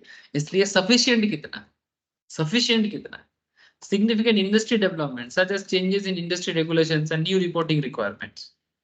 मानो जिस इंडस्ट्री में वो काम कर रहा है, सपोज वो ऑटोमोबाइल इंडस्ट्री है, अब ऑटोमोबाइल इंडस्ट्री में उसको जिस तरीके से रिक्वायरमेंट चाहिए था वो रेगुलेशन से फॉलो नहीं कर रहा है, तो उसके लिए भी उनके पास रिपोर्टिंग रिक्वायरमेंट्स है या नहीं है ये भी चेक करना चाहिए होता है, ठीक है। इसलिए आपको इंडस्ट्री का अपडेट होना चाहिए। जैसे अगर मानो ऑटोमोबाइल में पुराने जमाने में एक तरह का इंजन यूज होता था, अभी BS6 ऐसा इंजन यूज होता है, तो क्या वो टाइमली इंडस्ट्री का इंजन का यूज में चेंजेस किया है वगैरह वगैरह।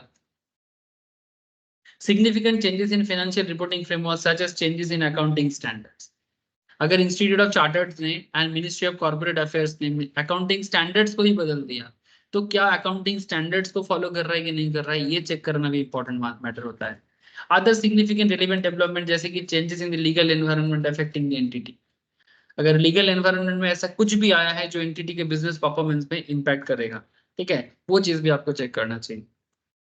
गवर्नमेंट कोई पर्टिकुलर चीज बेचने मना किया है क्योंकि वो अभी गवर्नमेंट लीगली बंद किया है, गवर्नमेंट बेचने मना किया फिर भी आपने क्यों बेचा, सिंपल सा क्वेश्चन होगा, ठीक है। तो ये सब चीज आपके बिजनेस का जो भी डिटेल्स है उसको अंडरस्टैंड करने में हेल्प करेगा। इसलिए ना एक ओवरऑल स्ट्रेंथ आपको बिल्डअप करना है सर, ऐसे ही नहीं बन पाओगे, you need to build overall strength, ठीक है, तभी जाके एक ऑडिटर बन सकते हैं। ऐसे ऑडिटर नॉर्मल तो कोई भी बन जाएगा, थोड़ा बहुत पढ़ाई करके पास करके थोड़ा मेहनत के साथ यू कैन, लेकिन एक एक्सपर्ट होने के लिए आपको मेहनत करना पड़ेगा।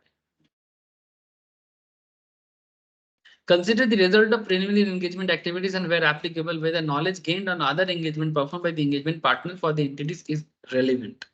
एग्जाम्पल के रूप में considering result of preliminary engagement activities, आपको प्रिलिमिनरी के बारे में स्टार्टिंग में ही बात कर रहा था, and knowledge gain from similar engagement goes a long way in establishing A sound audit strategy. माने जिस फार्म में आप एक ऑडिट करने जा रहे हो, सिमिलर फार्म के लिए आप पहले भी अगर ऑडिट की हो सिमिलर काइंड ऑफ, ठीक है, तो आपको प्रिलिमिनरी एंगेजमेंट एस्टेब्लिश करने में सुविधा हो कि इस तरह का बिजनेस में क्या करना चाहिए, ठीक है। सपोज पहले भी आपने सीमेंट कंपनी का ऑडिट किया था, इस बार भी आपको एक दूसरा सीमेंट कंपनी मिल रहा है, तो it will easier for you to understand कि क्या करना है क्या नहीं करना है। बात समझ में आ रहा है? Result of previous audit that involved evaluating the operating effectiveness and internal control, including the nature identified deficiencies and action taken to address them. The manner in which the auditor emphasizes the engagement team members to the need to maintain a questioning mind and to exercise professional skepticism in gathering and evaluating audit evidences. ठीक है, मैंने basically आप पूछताछ करोगे तो पूछताछ करके आपको सही टाइम पे सही एग्जाम्पल सही आंसर्स मिल रहा है कि नहीं मिल रहा है, एज एन ऑडिटर आपको डिटेल्स मिल रहा है कि नहीं मिल रहा है, ये चीज में बात कर रहा है. That is called result of preliminary engagement activities and where applicable with the knowledge gained on other engagement performed by the engagement partner for the entity is relevant. यानी सिमिलर बिजनेस का प्रायर एक्सपीरियंस अगर आपका है तो ये चीज आपको काफी हेल्प करता है. यहाँ पर आपको is in establishing the overall strategy, तो फिर आपको क्या क्या चीज चेक करना पड़ा, जैसे कि यहाँ पर एक चीज दिया है sir, identifying the scope of the engagement, ascertain the reporting objective of the engagement, considerations of significant factors in directing engagement team's efforts, consider the result of preliminary engagement activities and ascertain the nature, timing, extent of resources required for the. अब ये जो आपने पढ़ा इसके basis में आपको एक question पूछा गया, ठीक है, एक इलस्ट्रेशन एग्जांपल, चलो आपको थोड़ा सा मैं एक्सप्लेन करता हूं. The auditor T of Handfab Limited, Auditor T of Handfab Limited is worried as to management of key resources to be employed to conduct audit. Now, how the audit strategy would be helpful to the auditor? The auditor of T of Handfab Limited is worried as to management of key resources to be employed to conduct audit. माने ऐसा क्या करने से मेरा audit अच्छे से होगा, क्योंकि हम लोग ऑडिट का प्लानिंग पढ़ रहे हैं, स्ट्रेटेजी पढ़ रहे हैं, तो ऐसा क्या करने से ऑडिटर का कौन सा स्ट्रेटेजी लेने से ऑडिटर को सुविधा होगा, तो उसका जवाब आपको डायरेक्टली पूछा है. The auditor of T of Handfab limited is worried as to management of key resources has to be employed to the conduct of audit. Now required है कि how the audit strategy would be helpful to the audit. ठीक है, यानी एक strategy बना के चलने से उसको क्या हेल्प हो सकता है, तो उसका आपको जवाब देना है 2-4 पॉइंट में. एग्जाम में लिखने के टाइम पे ये चीज ऑटोमेटिकली ना छोटा हो जाता है, लेकिन आपको कॉन्सेप्ट क्लियरली लिखना चाहिए. भले ही आप किताब का बात कितना पढ़ लो, लिखने के टाइम पे अपना लैंग्वेज सामने आ ही जाता है. ठीक है, बस एक चीज का ध्यान रखना है, आपका सेंटेंस जो है उसका मतलब चेंज ना हो और ग्रामेटिकल मिस्टेक्स जितना हो सके कम. ठीक है, जितना हो सके कम. बाकी अदरवाइज लैंग्वेज का थोड़ा बहुत इधर उधर होने से कोई दिक्कत नहीं. हाँ हाँ, ओवरऑल मतलब तो पढ़ के समझेगा फिर मार्क्स देगा, मतलब चेंज हो जाएगा तो मार्क्स काटेगा. बस वही चीज. हाँ वही तो मैं बोल रहा हूँ कि पढ़ेगा. अगर प्रोविजन सही है, नहीं वो पूरा पढ़ता है सर, वो का पूरा सिस्टम रहता है चेकिंग का, तभी तो बहुत हाई फाई पेपर चेकिंग होता है सर. पेपर चेकिंग में ये लोग बहुत माथा ये लगाता है.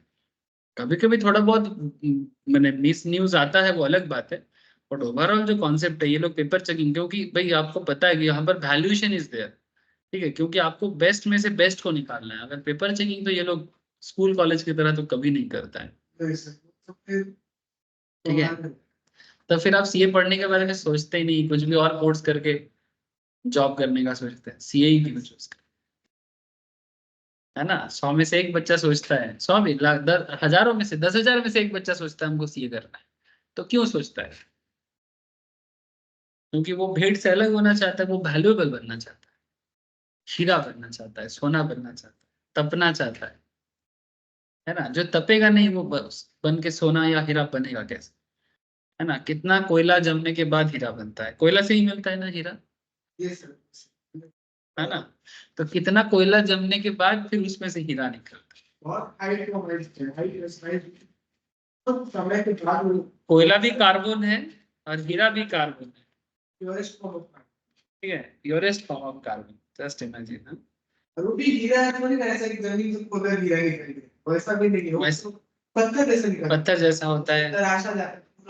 इस तरह से किया जाता है कि उसका केमिकल जो बॉन्डिंग है वो फिजिक्स मतलब फिजिक्स ऐसा बोलता है कि टोटल इंटरनल रिफ्रैक्शन होना चाहिए, तब जाके वो डायमंड चमकता है. सोचो, तो पत्थर ऐसे पगार में से थोड़ी ना निकलता है. तो सोना बनना है, तो सोना से कपड़ा बनना है, हीरा बनना है, हीरा से तराशना अपने आप को तराशना है, तब जाके होता है. वही वैल्यूएशन इधर भी बनता है सर, जो बाकी लोगों से आपको अलग करता है, एक बीकॉम वाले से, एक एमकॉम वाले से, एक नॉर्मल एमबीए से आपको अलग करता है। नॉर्मल एमबीए, आईआईएम एमबीए को मैं कंपैरिजन में नहीं लिया, ऐसे एमबीए का नॉर्मल काम अलग है, एमबीए का काम अलग है, फिर भी वो नॉलेज सेम काइंड ऑफ लेने का कोशिश करता है। एमबीए इन फाइनेंस जो होते हैं वो भी same kind of knowledge gather ही करता है जो आप भी करते हो, ठीक है, क्योंकि वो भी कंपनी का फाइनेंस देखता है, आप भी कंपनी का, अल्टीमेटली जाके तो काम सेम ही हो जाता है। एक सीए भी सेम सब्जेक्ट पे एक ओवरऑल नॉलेज रखता है जितना एक एमबीए फाइनेंस रखता है, लेकिन एमबीए फाइनेंस का नॉर्मल कॉलेज में उतना वैल्यूएशन नहीं है। अगर आप आईआईएम वगैरह से करते हो या टॉप 10 एमबीए कॉलेजेस से करते हो तो फिर आप सिमिलर काइंड ऑफ एक नॉलेज का सिचुएशंस के साथ ऐड कर देते हो। समझ में आ रहा है? So establishing the overall audit strategy, assistance of the auditor for solutions, development of audit plan, जैसे कि सबसे पहले क्या करना पड़ेगा, ये चीज देखो, refer establishing the overall assistance for the auditor for solution, माने इसका जो पहला पॉइंट है, पॉइंट ए में आपको क्या लिखना चाहिए, जो आप लोगों को इतना देर से मैं पढ़ा रहा था, ये पॉइंट को यहाँ पर लिखना चाहिए, ये वाला।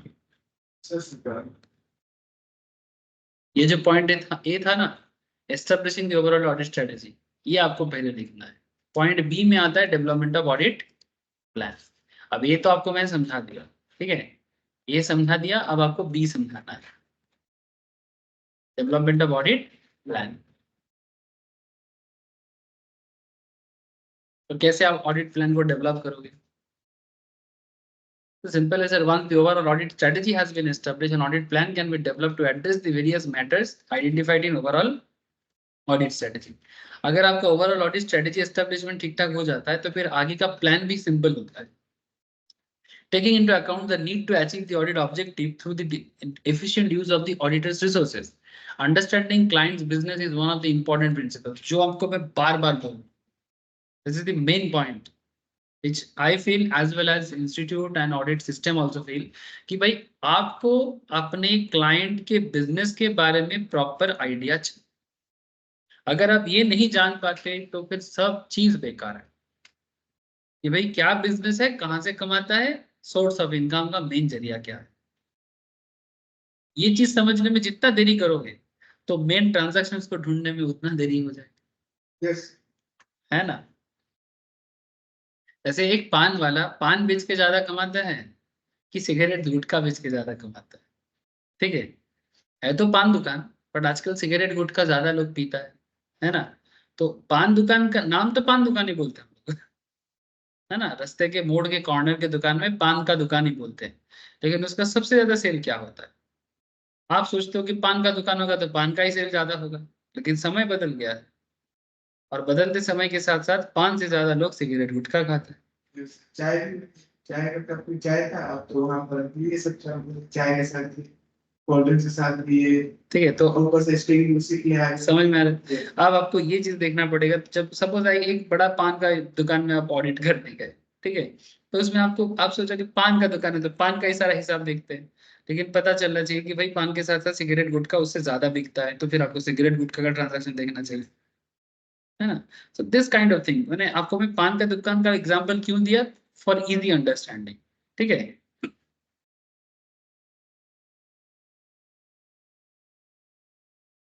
Understanding client business is one of the important principles in development and audit plan, ठीक है। In fact without adequate knowledge of client business A proper audit is not possible.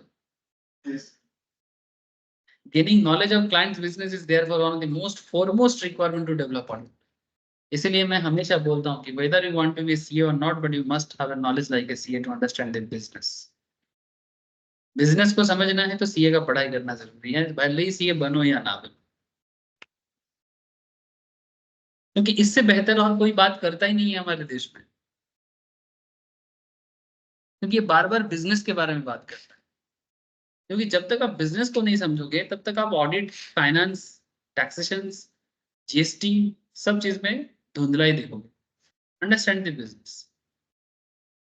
तुमने शायद एक चीज तुम लोग शायद अगर ऑब्जर्व करोगे, देखना मैं हमेशा आप लोगों से जब भी बात करता हूँ, मैं बिजनेस के बारे में बहुत बात करता हूँ, ये वाला सब्जी वाला के बारे में बात करता हूँ, फूल वाला के बारे में बात करता हूँ, इंडस्ट्री मैंने डिफरेंट काइंड ऑफ इंडस्ट्री, सब्जी इंडस्ट्री, फूल इंडस्ट्री, ठीक है, कपड़ा इंडस्ट्री, मैं जो भी देखता हूँ उस चीज को ऑब्जर्व करता हूँ और उसका जड़ तक जाने का मेरा एक आदत है कि भाई ये चीज का, जैसे मानो अभी ठंड का टाइम, गर्मी का टाइम है, अब गर्मी में लोग ठंडा खाना चाहता है या ठंडा रहना चाहता है, तो फ्रिज, एसी, ठीक है। तो जब अब रिसेंटली क्योंकि मैंने एसी लगाया, तो एसी लगाने का टाइम में मैं डिफरेंट काइंड ऑफ एसी सिर्फ ढूंढ नहीं रहा था, मैं साथ में एसी के हिस्ट्री भी जानने का कोशिश कर रहा था, ठीक है। तो एसी का हिस्ट्री पता करते करते थोड़ा मेरे को थोड़ा पता चला कि जैसे ये ब्लू स्टार मैंने लिया क्लास के लिए, ठीक है। तो ब्लू स्टार इंडिया का कंपनी, मैंने मेनली ये इंडिया बेस्ड कंपनी है। इसका बहुत सारी चीजें ये चाइना से भी लाता था, बट अभी वो इंडिया में ही बना रहा है, क्योंकि रिसेंटली इंडिया ने एसी बनाने वाला जो भी टेक्नोलॉजी है उसको, उसका इंपोर्ट में एक्स्ट्रा ड्यूटी लगा दी, ठीक है, ताकि इंडिया मेड चीजों पे फोकस किया जाए। अब इंडिया में दो तीन एसी बहुत पॉपुलर चलता है या फिर बहुत वर्ल्ड वाइड फेमस है, जैसे कि एक है आपका मित्सु एसी बोल के एसी है, जो अभी मोटा मोटी सबसे बेस्ट माना जाता है, इसका टेक्नोलॉजी जापान का है। ओ जनरल, इसका मुझे एग्जैक्टली ओरिजिन पता नहीं चल रहा है। अच्छा, थर्ड में आता है, कोई कोई बोल रहा था मुझे डाइकिन, और मैंने भी थोड़ा ऑनलाइन करके पता चला डाइकिन ये भी जापान का टेक्नोलॉजी है। कैरियर बोल के एक कंपनी बहुत चलता है, इसका भी टेक्नोलॉजी अमेरिका का है, ठीक है। सो इस तरह से मैं एसी के बारे में एक आइडिया करने का कोशिश किया कि एसी का मार्केट इतना बड़ा है, कौन एसी के बारे में इतना काम किया है, किसका टेक्नोलॉजी डेवलपमेंट हुआ है, रिसेंटली कौन कौन कंपनी मार्केट बना रहा है। So what is the point, या मैंने क्या किया, मैं ये नहीं बोलना चाहता, मैं आपको ये बताना चाहता कि आप एक चीज करते हो और उस चीज के बारे में अगर आप थोड़ा अपना डेप्थ बढ़ाते हो, तो आप, मैंने बोलते हैं कि, मैंने, इसको हम लोग एक बहुत बंगाली मुहावरा है, मैं समझा दूंगा उसको हिंदी में। मुहावरा ऐसा है कि केचो खुड़ते केवटे। आई डोंट नो, तुमको नहीं पता होगा, लेकिन अभिजीत को शायद पता होगा, सोईकत को भी मे भी पता होगा। ये तुमने तुरा सुने चीज तो, केचो खुड़ते केवटे। केवटे माने सर एक्चुअली जो, এই তোরা শুনেছিস এই কথাটা অভিজিৎ? তুমি কি কি বলো সব কথা আমি শুনি। হ্যালো, কানেক্টেড হ্যাঁ হয়েছো স্যার। তুমি? শুনেছিস এই কথাটা, হ্যাঁ স্যার। শুনেছিস কেঁচো করতে কেউটে? হ্যাঁ স্যার। सुने से, हाँ चलो, बंगाली में चलता ही है। तो मैं क्यों ये चीज बोला, केंचो का मतलब होता है केंचुआ, रे केंचुआ जो जमीन के नीचे रहता है, ठीक है। हाँ हाँ, 8 जो है, ठीक है। और केवटे हम लोग उसको बोलते हैं जिसको किंग कोबरा होता है ना, तो कोबरा स्नेक को केवटे बोला जाता है बंगाल में, ठीक है, केवटे साहब। कोबरा का देसी, बंगाल का देसी नाम है केवटे। कोई कोई केवटे बोलता है, कोई कोई खोरिश भी बोलता है, तो खोरिश का ही एक सबसे बड़ा है केवटे, यानी खोरिश साहब जो है, कोबरा का ही एक नाम है खोरिश, और उसी का एक हाईएस्ट एक प्रजाति है जिसको केवटे बोलते हैं, तो बहुत भयंकर होता है, बहुत पॉइजनस और डेंजरस है, स्नेक माना जाता है। तो काइंड ऑफ, मैंने, मेरा कहने का मतलब सिंपल था, खरीदने गया था एसी और खोजने लगा एसी का बिजनेस का पूरा मार्केट। तो दैट इज सिंपल थिंग, केचो कूटते। तो आपके अंदर ना इस तरह का ना, मैं ये नहीं बोल रहा हूँ कि मेरा हैबिट आप करो, मैं बोलना चाहता हूँ कि इस तरह का हैबिट जरूरी है किसी भी चीज के बारे में, छोटा से छोटा चीज, ट्राई टू अंडरस्टैंड। अब ये चीज ना एक हैबिट की तरह क्यों होना चाहिए, क्योंकि रातों रात ना आप ऑडिटर नहीं बन जाते, यस। ठीक है। ऑडिटर बनना एक कला होता है, और जब आप ऑडिटर बनोगे तो आपके अंदर इस तरह का खूबी अगर पहले से रहेगा ना, तो आप उस तरह का हैबिट को इनकलकेट कर पाओगे, और ये आदत होना चाहिए। और ये आदत रहने से ना आप ऑटोमेटिकली इस तरह का पॉइंट को लिखने के टाइम पे भी आपको पता हो जाएगा कि अच्छा करना क्या चाहिए। सेंस भी डेवलप हो जाता है ना sir, common sense.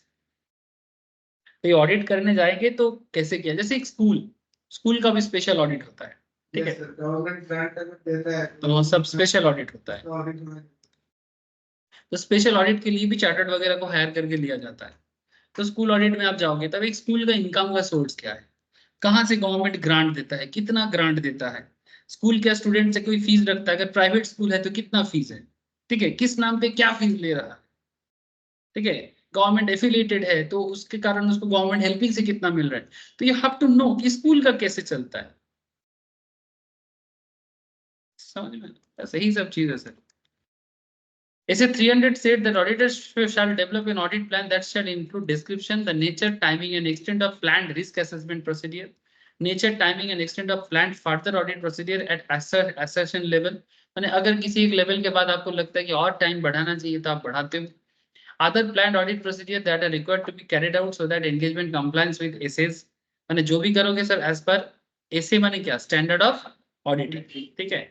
The auditor plans what type of audit procedures are to be performed, their timing and how much work should be done taking into account of sample size, ठीक है। जैसे कि आपको मैं एक बार बोला था, मेरे शॉर्ट नोट्स पे मैंने लिखा के रखा कि अगर आप सपोज परचेस चेक करने जाते हो कि बिजनेस का परचेस का डेटा सब सही है कि नहीं, क्या परचेस में कोई मैनिपुलेशन तो नहीं है, तो कौन सा सैंपल साइज चूज करोगे, 500 से 1000 का, 1000 से 2000 का, 2000 से 10,000 का, क्या चेक करोगे, या 50-100 रुपया का परचेस भी चेक करोगे।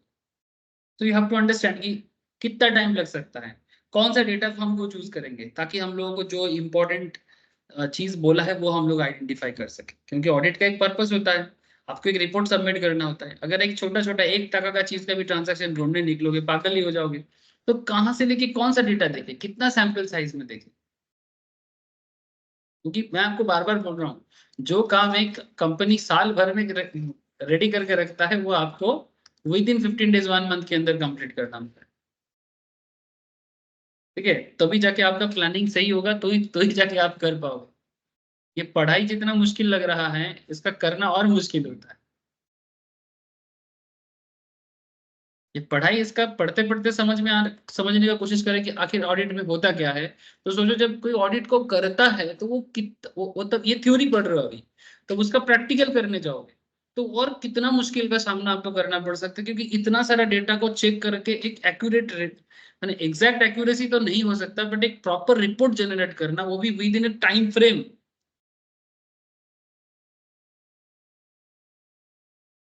छोटी मोटी बात तो नहीं है भाई।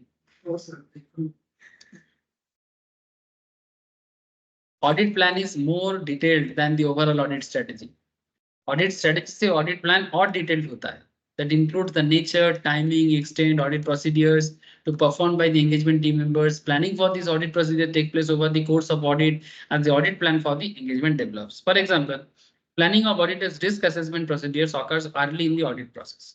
However, planning the nature, timing, extent of specific further audit procedures depends on the outcome of those risk assessment procedures. माने तुम जो रिस्क को चेक कर रहे हो उसमें अगर तुमको और भी कुछ लोचा लग रहा है तब तुम अपना असेसमेंट का जो टाइम पीरियड उसको और बढ़ा दो, ठीक है। यही चीज यहाँ पर बोला है। Elements of planning, preliminary engagement activities, planning activities के अंदर establishing overall strategy and development of audit. इसमें मैं आपको देखो यहाँ पर आपको एक ये भी दिया है, टेस्ट योर अंडरस्टैंडिंग भी दिया है, टेस्ट योर अंडरस्टैंडिंग टू, ठीक है। जैसे केस दिया है देखो पढ़ो, MGN company, firm of auditors, ठीक है, having a standing of 30 years in appointed as a statutory auditor of company engaged in manufacturing of defense equipments, ठीक है। MGN company, a firm of auditors having a standing of 30 years, is appointed as a statutory auditor of a company engaged in manufacturing of defense equipments. Due to opening of defense sectors by government to private players in recent times, many new companies have entered the fray to manufacture sophisticated defense equipments. Considering technical and complex nature of operations, the auditor recognized that involvement of experts in the audit is required. Thus, consideration for involvement of of experts by auditors fall in the domain of planning audit. Yes. Yes. Involvement of experts is compulsory in समझ में आ रहा है sir. Similarly, और एक चीज दिया है, CA Karthik is planning for audit for a company engaged in manufacturing of cosmetics. ठीक है, considering nature of operations of the company, he had planned to include testing of controls of the company over purchase, sales, and inventories. One fine day, he reaches the corporate office and asks the manuals required documentation to ensure surprise element in testing. He had never shared with management his intention to carry out above procedure. Is approach of CA Karthik proper?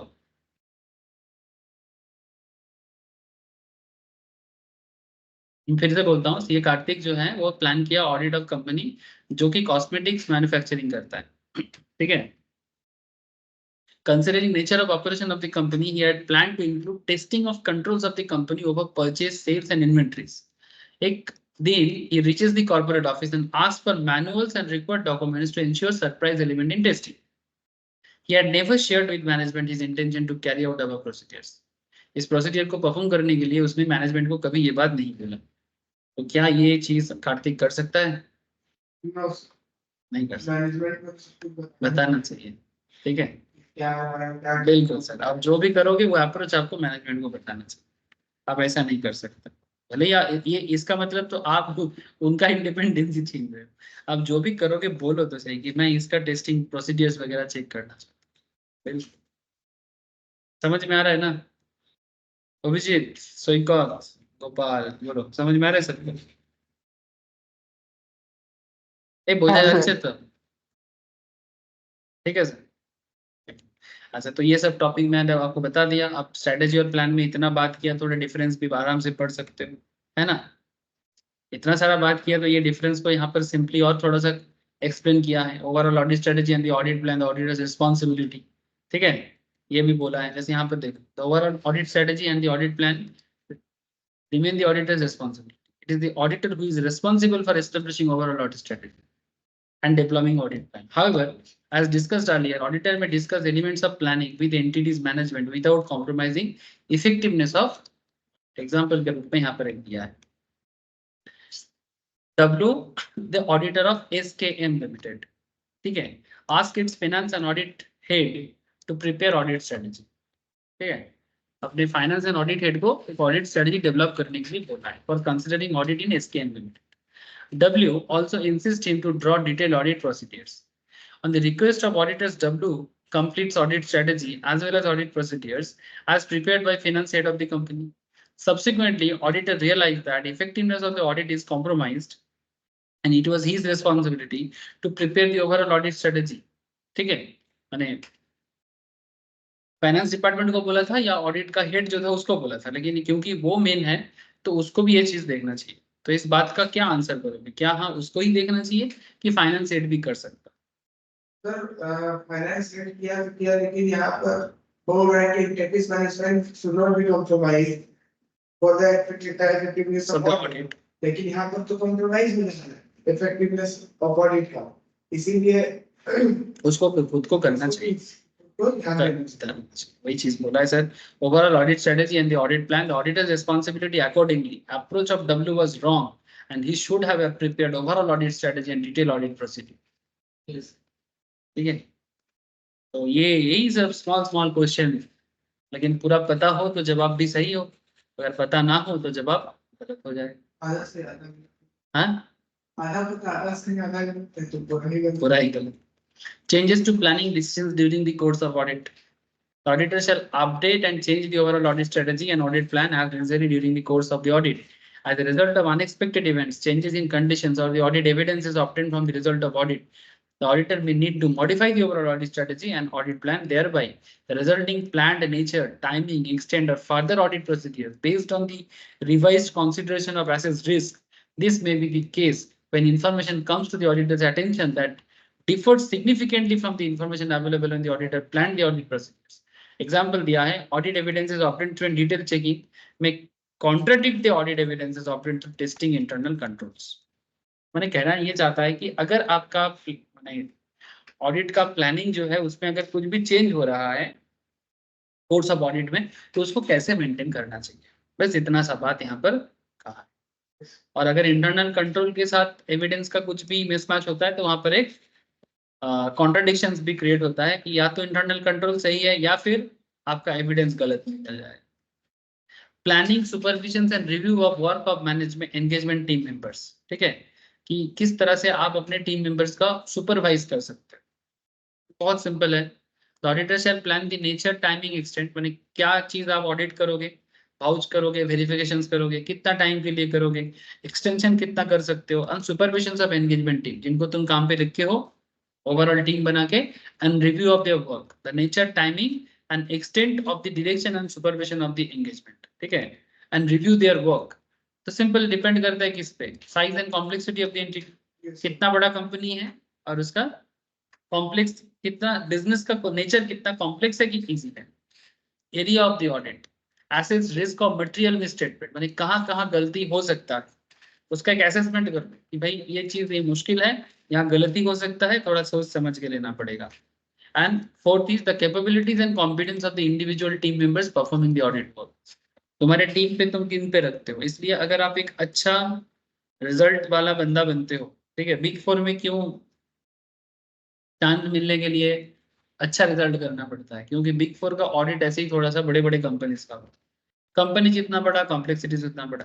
तो big four का article assistant बनने के लिए आपको उस level का knowledge अपने अंदर रखना चाहिए, ठीक है। तभी जाके आप उनकी कंपनी में उनको स्टाइपेंड भी ज्यादा मिलता है, और क्योंकि आप इस अलग अलग चीजों में अच्छा एक्सप्लेनेशन कर सकते हो, तो उसके भी आपको हेल्प हो। जितना बड़ा फार्म होगा, ठीक है, जितना बड़ा फार्म होगा उतना बड़ा आपको काम करने का मौका मिलेगा, और जितना काम करने का मौका मिलेगा उतना प्रॉब्लम सॉल्विंग स्किल्स भी डेवलप होगा। इसलिए ये चीज भी बोला है, capabilities and competence of the individual team members performing the audit work. Sir जो बिग फोर कंपनीज में बोला है वो सिर्फ एक ही डायरेक्शन में हम लोग को काम कर रहा है, जैसे अगर ऑडिट करना है तो ऑडिट कर रहा है, टैक्सेशन करना है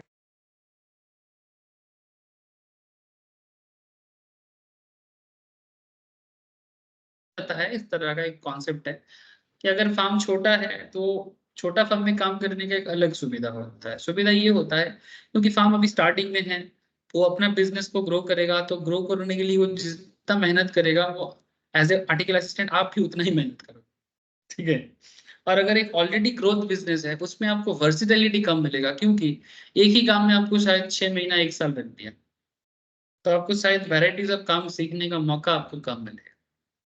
तो इसमें फिर किस में क्या है, बिग फोर में जाए या पहले पहले पास कर, ठीक है, उसके बाद मैं तेरे को बताऊंगा।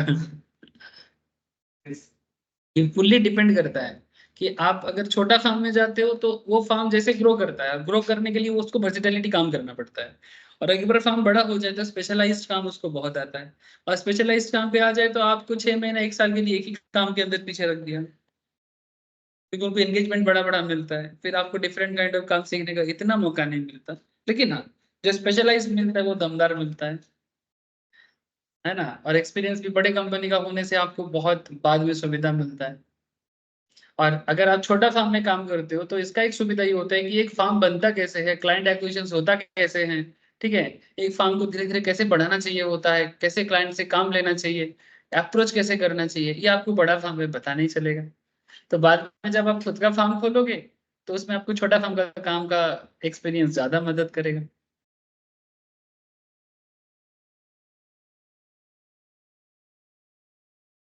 बिग फोर जैसे कंपनी में काम करने से जॉब लाइफ में काफी हेल्प होता है, लेकिन अगर छोटा फार्म में काम करते हो तो अपने फार्म को ओपन करके चलाने में बहुत help। और अगर किसी को खुद का प्रैक्टिस करना है तो स्मॉल फार्म में काम करो, क्योंकि एक फार्म चलता कैसे है आपको एक स्मॉल फार्म में बहुत क्लोजली ऑब्जर्व करने का मौका मिलेगा, क्योंकि आप हर चीज वहां पर शेयरिंग चलेगा। बिग फोर में इतना मौका नहीं है सर, वहां पर डिपार्टमेंट वाइज काम है, ठीक है।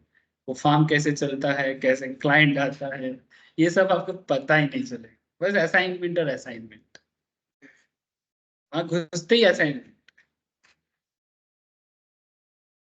समझ में आ रहा है? वहां घुसते असाइनमेंट मिलेगा ज्यादा। तो ये डिपेंड करता है इंडिविजुअल इंसानों पे कि वो किस तरह का लाइफ या किस तरह का अप्रोच में जाना चाहता है। दोनों का एडवांटेज डिसएडवांटेज दोनों का।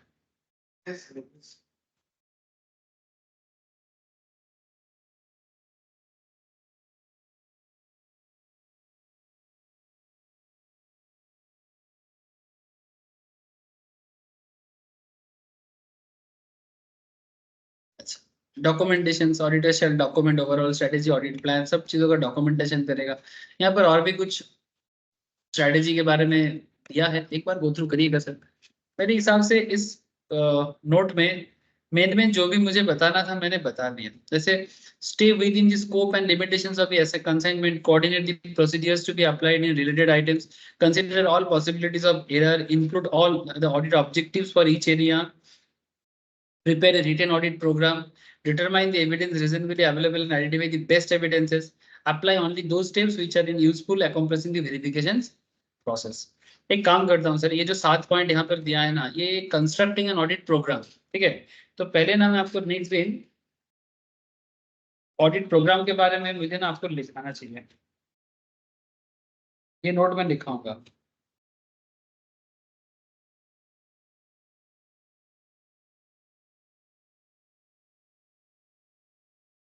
ठीक है। मैं बेसिकली ये ऑडिट प्रोग्राम क्या है, audit planning ideally commences at the conclusion of the previous year's audit. ठीक है? And along with the related program, it should be considered as the modification as a audit progress. Such consideration is based on the auditor's review of the internal control, his preliminary evaluation, and the result of his compliance and substantive procedures. Substantive और compliance दो procedures होता है. मैंने बोला था, लिखा था, तुम लिखा? ऑडिट का फर्स्ट या सेकेंड क्लास में मैंने लिखा है. लिख लिया? जो क्लास मिस था वो भी लिख लिया ना? मैं दिया था, दे दिया था मैंने, दे दिया था ना? ठीक, देखा ऑडिट प्रोसीडियर्स का सब्सटेंटिव और कॉम्प्लायंस का एक लिखाया था, वो ये है. हाँ हाँ हाँ हाँ ठीक है, वो देख लिया मैंने. ये सब्सटेंसिव और कंप्लायंस, वही चीज यहाँ पर वेरिफिकेशन इंटरनल जी, वेरी गुड. ठीक है, यही चीज यहाँ पर बोला है. Audit planning ideally comments at the conclusive of previous years audit and along with the related program, and it should be considered for modification as an audit progress. As consideration is based on auditor's review of the internal control. Internal control क्या होता है कि company हर department के लिए बंदा बैठा के रखा है कि नहीं रखा. अब किसी को सैलरी देगा, बैठा बैठा के तो नहीं देगा, काम करा के देगा, है ना? तुम किसी को 10,000 टका देके कंपनी में रखोगे और 10 डिपार्टमेंट के लिए 10,000 खर्चा करोगे, तो 1,00,000 टका तुम सिर्फ लोगों को तनख्वाह देने के लिए खर्चा करते हो, सैलरी देने के लिए, मजाक से तो नहीं कर रहे ना. तो ऑब्वियस बात है, जब हर डिपार्टमेंट के लिए बंदा खर्चा करता है, इसका मतलब ये कॉमन सेंस क्रिएट होता है कि भाई इंटरनल कंट्रोल सही है कि नहीं. और अगर आप देखते हो कि भाई नहीं, एक बंदे से सारा काम करा रहा है या दो बंदे से सारा काम करा रहा है, तो इंटरनल कंट्रोल में एक क्वेश्चन होता है. इसका मतलब ये नहीं कि एक बंदा बहुत सारा काम नहीं कर सकता. द क्वेश्चन इज दैट कि इंटरनल कंट्रोल पे एक क्वेश्चन उठ सकता है. आपको उस चीज को देखना चाहिए. इसी चीज को बोला है preliminary evaluation thereof and the result of his compliance and substantive procedures. जो प्रोसीजर्स के बारे में मैंने ऑलरेडी आप लोगों को बता के रखा. While developing an audit program, the auditor may conclude that relying on certain internal control is an effective and efficient way to conduct his audit. अगर आप internal control पे rely करते हो, अगर आप internal control पे rely करते हो, तो आपका audit थोड़ा आसान हो जाता है. However, the auditor may decide not to rely on internal control when there are other more efficient ways of obtaining sufficient appropriate audit evidences. अगर आपको audit evidence को पाने में कुछ और भी उपाय दिखता है, तो फिर इंटरनल कंट्रोल पे पूरा पूरी भरोसा नहीं करना चाहिए. The auditor should also consider the timing of the procedures, the coordination of any assistance expected from the client, the availability of assistant and the involvement of the auditors or experts. ये सभी चीज आपका audit programme को develop करने में help करता है. Further, the auditor normally has flexibility in deciding whether to perform audit procedures. However, in some cases, the auditor may have shown no direction as to timing. For example, when observing the taking of inventories by client personnel or verifying the securities and cash balance at the year end, ये auditor अपने मर्जी से नहीं कर सकता. इसमें client का भी परमिशन का जरूरत होता है. For the purpose of program construction, कुछ चीजें माइंड पे रखना चाहिए. Stay with the scope and limitations of assignment. आप अपने स्कोप में रहो और लिमिटेशंस जो जितना करना है उतना कर पाओ. Prepare a written audit program setting forth the procedures that are needed to implement the audit plan, determine the evidence reasonably available, and identify the best evidence for deriving necessary satisfactions. Apply only those steps and procedures which are useful in accomplishing the verification purpose of the specific situations. Include the audit objectives for each area. यानी क्यों किस चीज को कर रहे हो, उसका objective क्या है, क्वेश्चन करो. सफिशिएंट डिटेल्स निकालो. Serve as set of instruction for the assistant involved in the audit, जो भी है उनको बताओ. And help in controlling the proper execution of the. Consider all possibilities of error. कहाँ गलती हो सकता है उसको कंसिडर करो. एंड साथ में coordinate the procedures to be applied to related. ठीक है, तब जाके एक ऑडिट प्रोग्राम कंप्लीट होता है. याद रहेगा सर? याद करना पड़ेगा और समझ के थोड़ा नोट डाउन भी करना पड़ेगा. तो आज का क्लास में इतना ही रखता हूँ. इसी चीज को यहाँ पर थोड़ा सा एक किया है. नेक्स्ट क्लास में मैं आपको ऑडिट प्रोग्राम के बारे में भी बोलूंगा, और जो मैं नोट लिखाने वाला था वो भी नहीं हो पा रहा है, नेक्स्ट क्लास में लिखाऊंगा. नेक्स्ट क्लास में नोट लिखाऊंगा. नोट लिखाना भी जरूरी है सर, ठीक है, क्योंकि नोट लिखने से ना बहुत सारा पॉइंट का जवाब भी मिल जाता है. और जो पॉइंट इधर थोड़ा सा बाकी है, ठीक है, ये भी मैं डिस्कस कर दूंगा. ऐसे थोड़ा सा ही बाकी है, ज्यादा बाकी नहीं है, ठीक है. थोड़ा सा जो बाकी पॉइंट है वो भी डिस्कस कर दूंगा, और उसके बाद मैं नेक्स्ट चैप्टर में चला जाऊँ. ठीक है, तो फर्स्ट चैप्टर 1 और चैप्टर 2 ऑलमोस्ट कंप्लीशन में है. आप लोग चैप्टर 1 चैप्टर 2 को रेडी करने का जल्दी जल्दी कोशिश करो, ठीक है? क्योंकि जैसे जैसे चैप्टर हो जा रहा है खुद का भी एक बार रेडी हो जाना चाहिए कि भाई अगर अभी मेरा इस चैप्टर से एग्जाम लिया जाए ताकि मैं अच्छा परफॉर्म कर सकूं, तभी जाके जब फाइनल एग्जाम के लिए भी आपको रेडी होने बोलेगा तो आप रेडी रहो। अगर आप अभी पढ़ लिया और घर पे रख दिया और एग्जाम से पहले खोलेगा तो फिर मानो कि आप जहां थे वही रह जाओ, ठीक है? तो इतना सारा बात याद करना, उसको ये याद रखना, उसको एग्जाम में जाके लिखना, तो चीजों पे टाइम लगता है, ठीक है? चीजों पे टाइम लगता है, इसलिए एक प्रॉपर प्लानिंग करके चलो, नहीं तो एग्जाम टाइम में जितना भी नॉलेज रख लेके जाओ, लिखने के टाइम पे हाथ ही नहीं चल पाए।